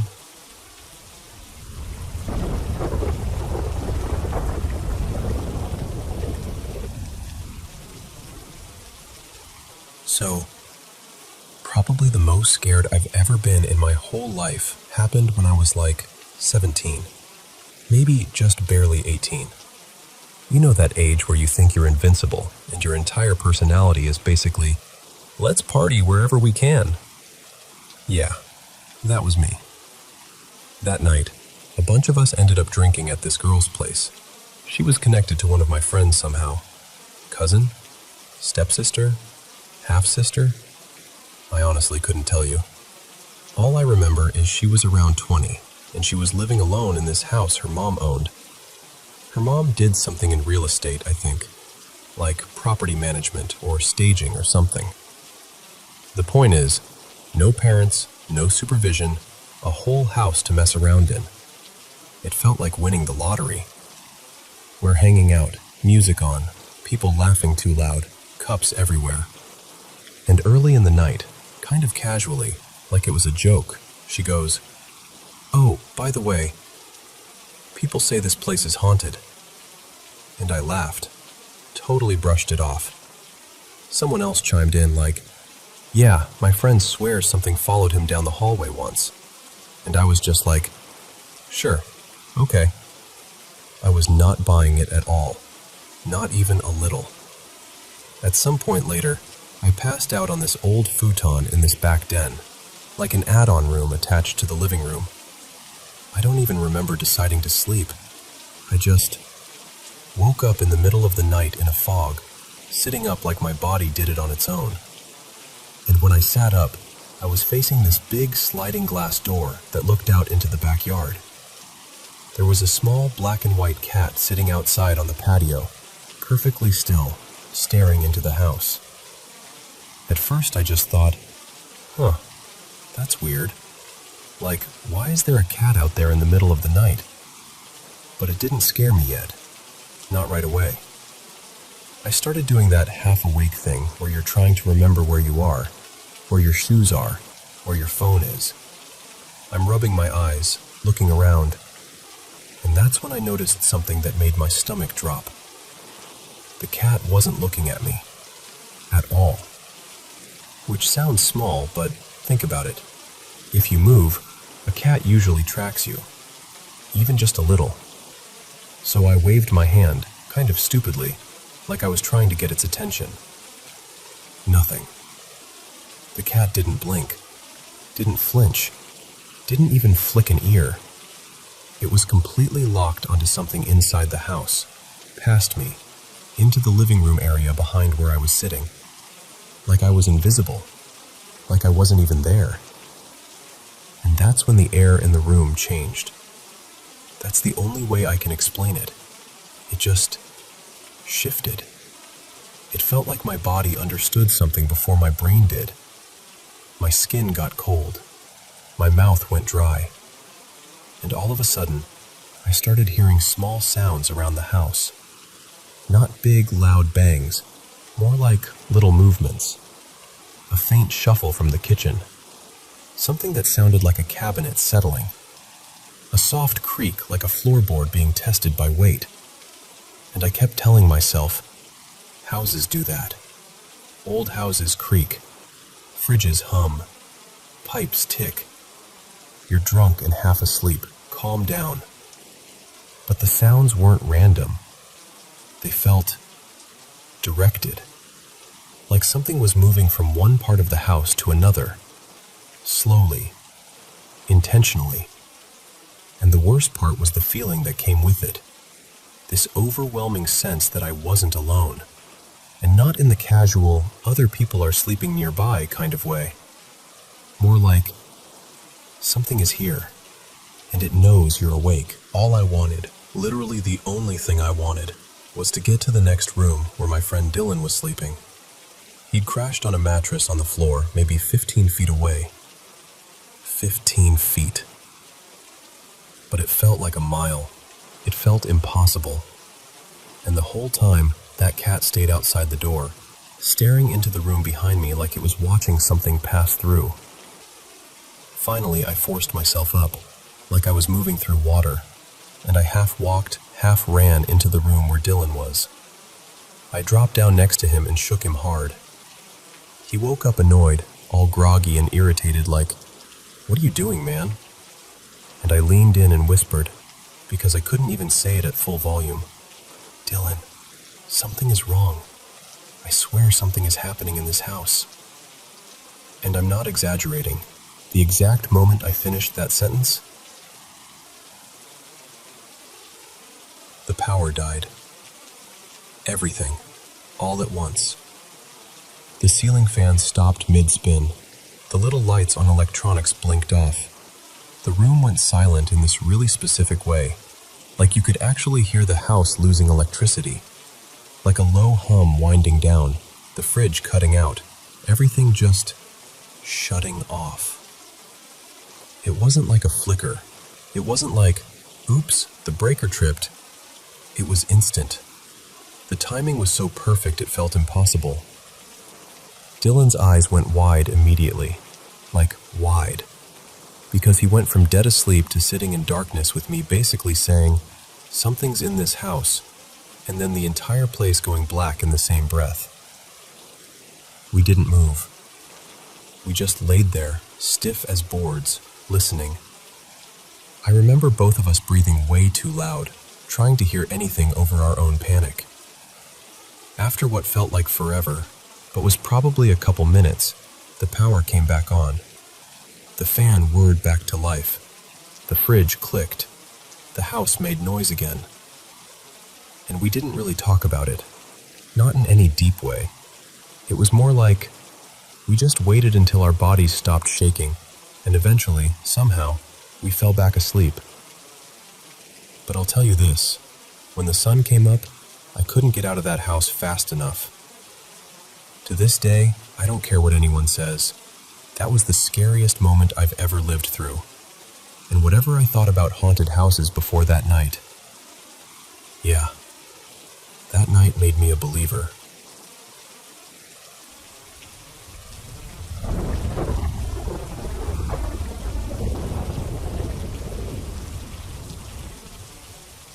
So, when I was a kid, I was that kid. The one who hunted down scary movies like they were treasure. Haunted tapes, ghost stories, weird late-night TV specials.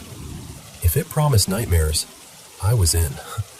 And my mom, she's never been the paranormal type, like, at all. Which is why this story always stuck with me. For years, I honestly wasn't even sure it was real. I thought maybe I'd half-dreamed it, or mashed it together with something I watched.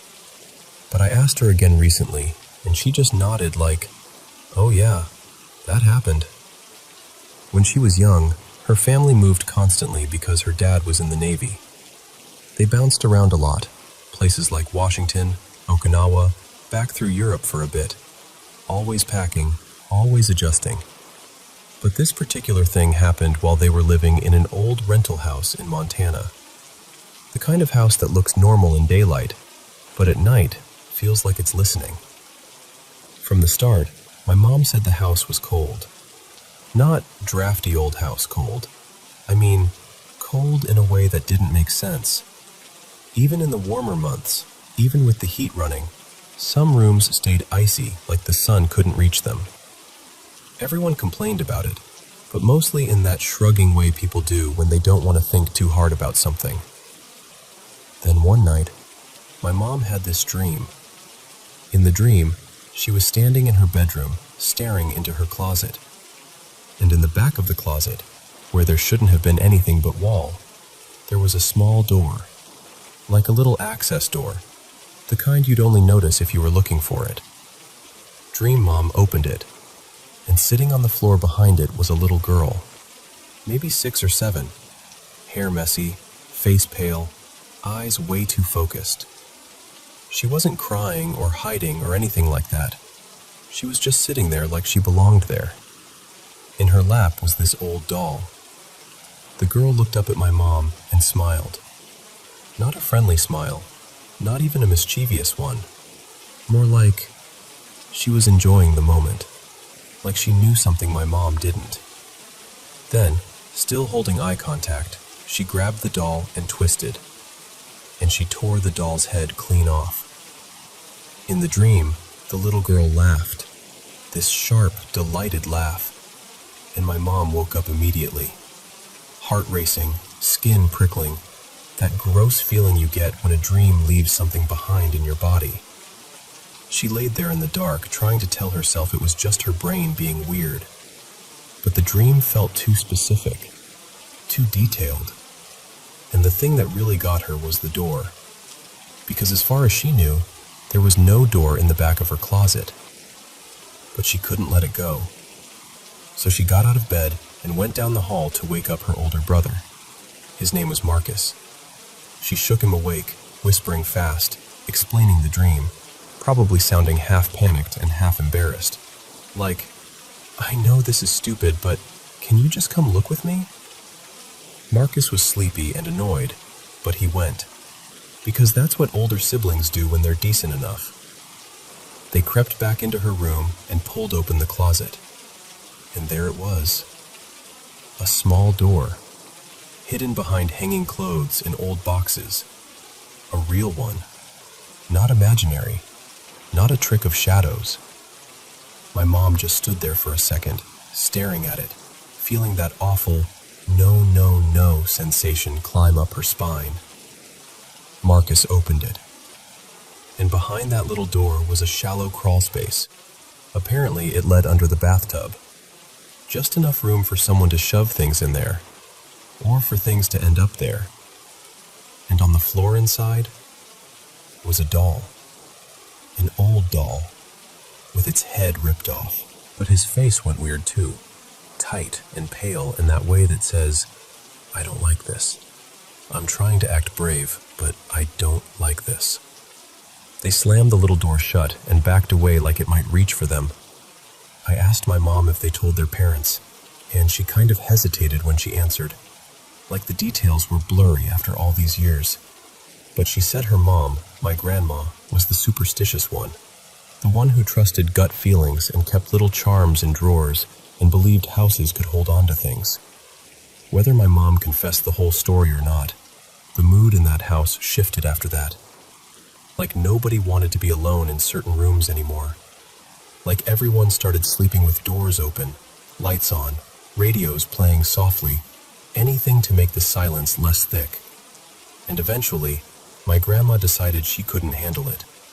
She and my grandpa had an extra room built onto the house, an addition, like they were physically trying to step away from something that couldn't be named.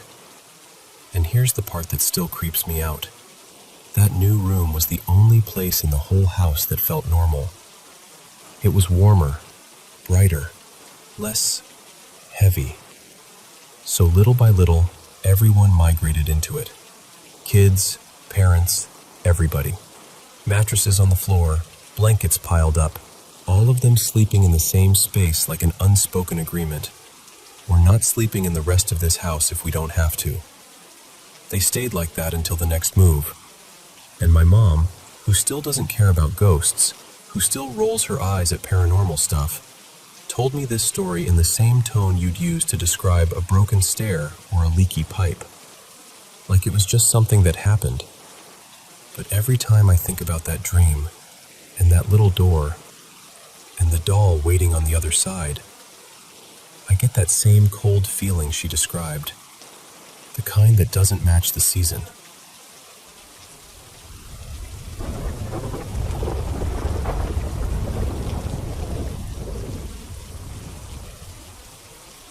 Okay, so I'm 18 and I'm from Germany, and I've been practicing witchcraft for a while now.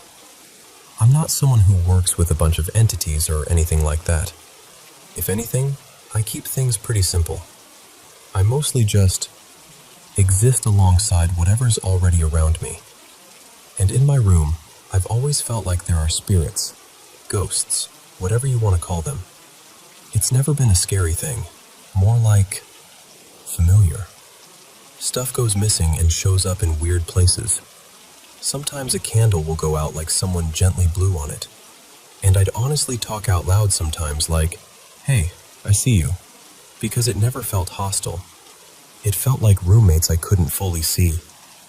But then things started getting off. So around 2 or 3 weeks ago, maybe closer to 2.5, I was practicing a dance with a friend of mine, Alina, for a class we do at school. We were in my room, just running the choreography again and again, and I had my phone recording so we could watch our form afterward. And in the middle of it, this loud crash happens behind us. Like, sharp and sudden. The kind of sound that makes your whole stomach drop. We both jumped and spun around at the same time. On my altar, there was this small glass dish, like a little tray, that had been sitting on top of a jar for ages. It never wobbled, never looked unstable, nothing. But that day it just fell. Not slid, not tipped. It felt like something knocked it off. It hit the floor and shattered, and it didn't just break itself. It wrecked my whole altar setup. Herbs scattered, little items knocked over, everything a mess. At first I was like, okay, gravity, sure, and I tried to shrug it off. But later we watched the recording, and I swear to you, it makes no sense. There's no bump, no vibration, nothing near it. It's just sitting there, and then suddenly, it drops, like it decided to. That was the first time I felt that weird little pinch of fear, because it wasn't playful. It wasn't the usual, oops, where did my ring go, kind of energy. Then about a week later, something happened that still makes my skin prickle when I think about it. I was getting ready to go out with my sister, Juna. We were going to meet friends, and I was in the bathroom doing my makeup. And my bathroom connects directly to my room, like you walk through my room to get to it. The room is long and kind of rectangular, and my closet is basically a tiny room all the way on the other end. So I'm blending my makeup, half focused, and out of the corner of my eye I see my sister, like I see her head and shoulder, peek into the bathroom and look at me. It was such a normal thing that I didn't even react right away. I just turned like, what? But when I looked straight at her, there was nothing there. She didn't walk away. She didn't step back. She just wasn't there. And literally at the same time, I hear my sister's voice call my name. From the closet. From far away. I remember just standing there, staring, trying to make it make sense.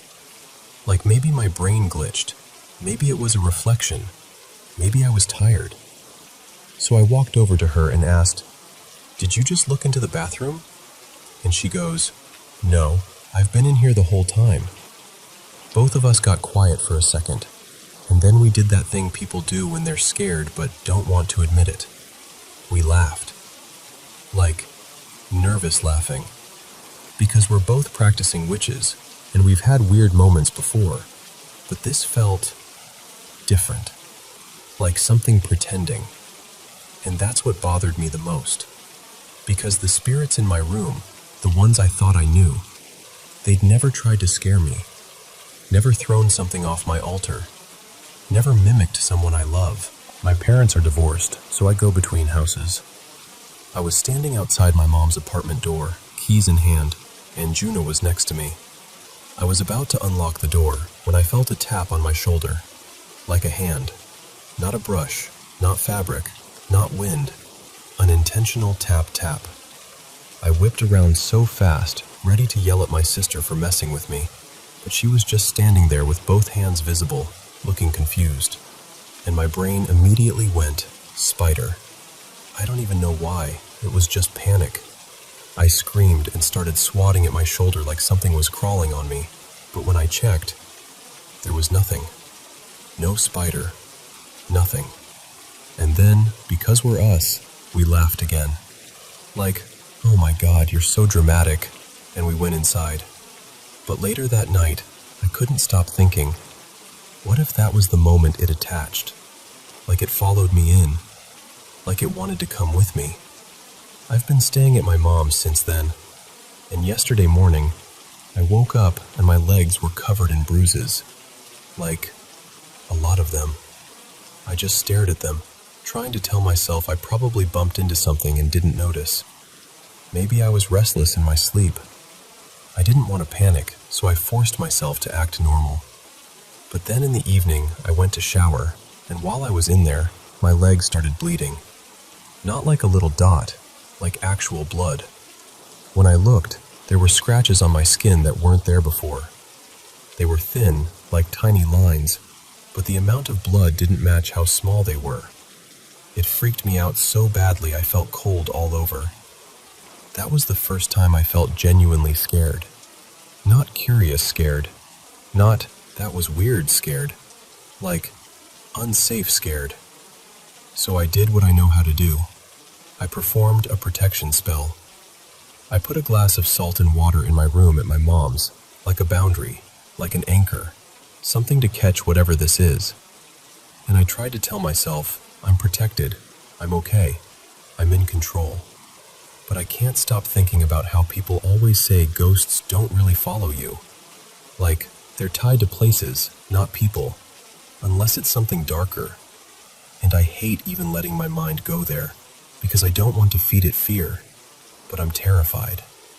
And I keep asking myself, if the spirits I knew were friendly, what is this thing that throws glass, mimics my sister, taps me like it has a hand, and leaves marks on my body? I don't know what to do next. I just know I don't want this in my mom's house, and I don't want it near my sister. And I don't want to feel like I'm being watched in places that are supposed to be safe. So, yeah, that's where I'm at. And I really, really need some idea of what this could be and what I should do.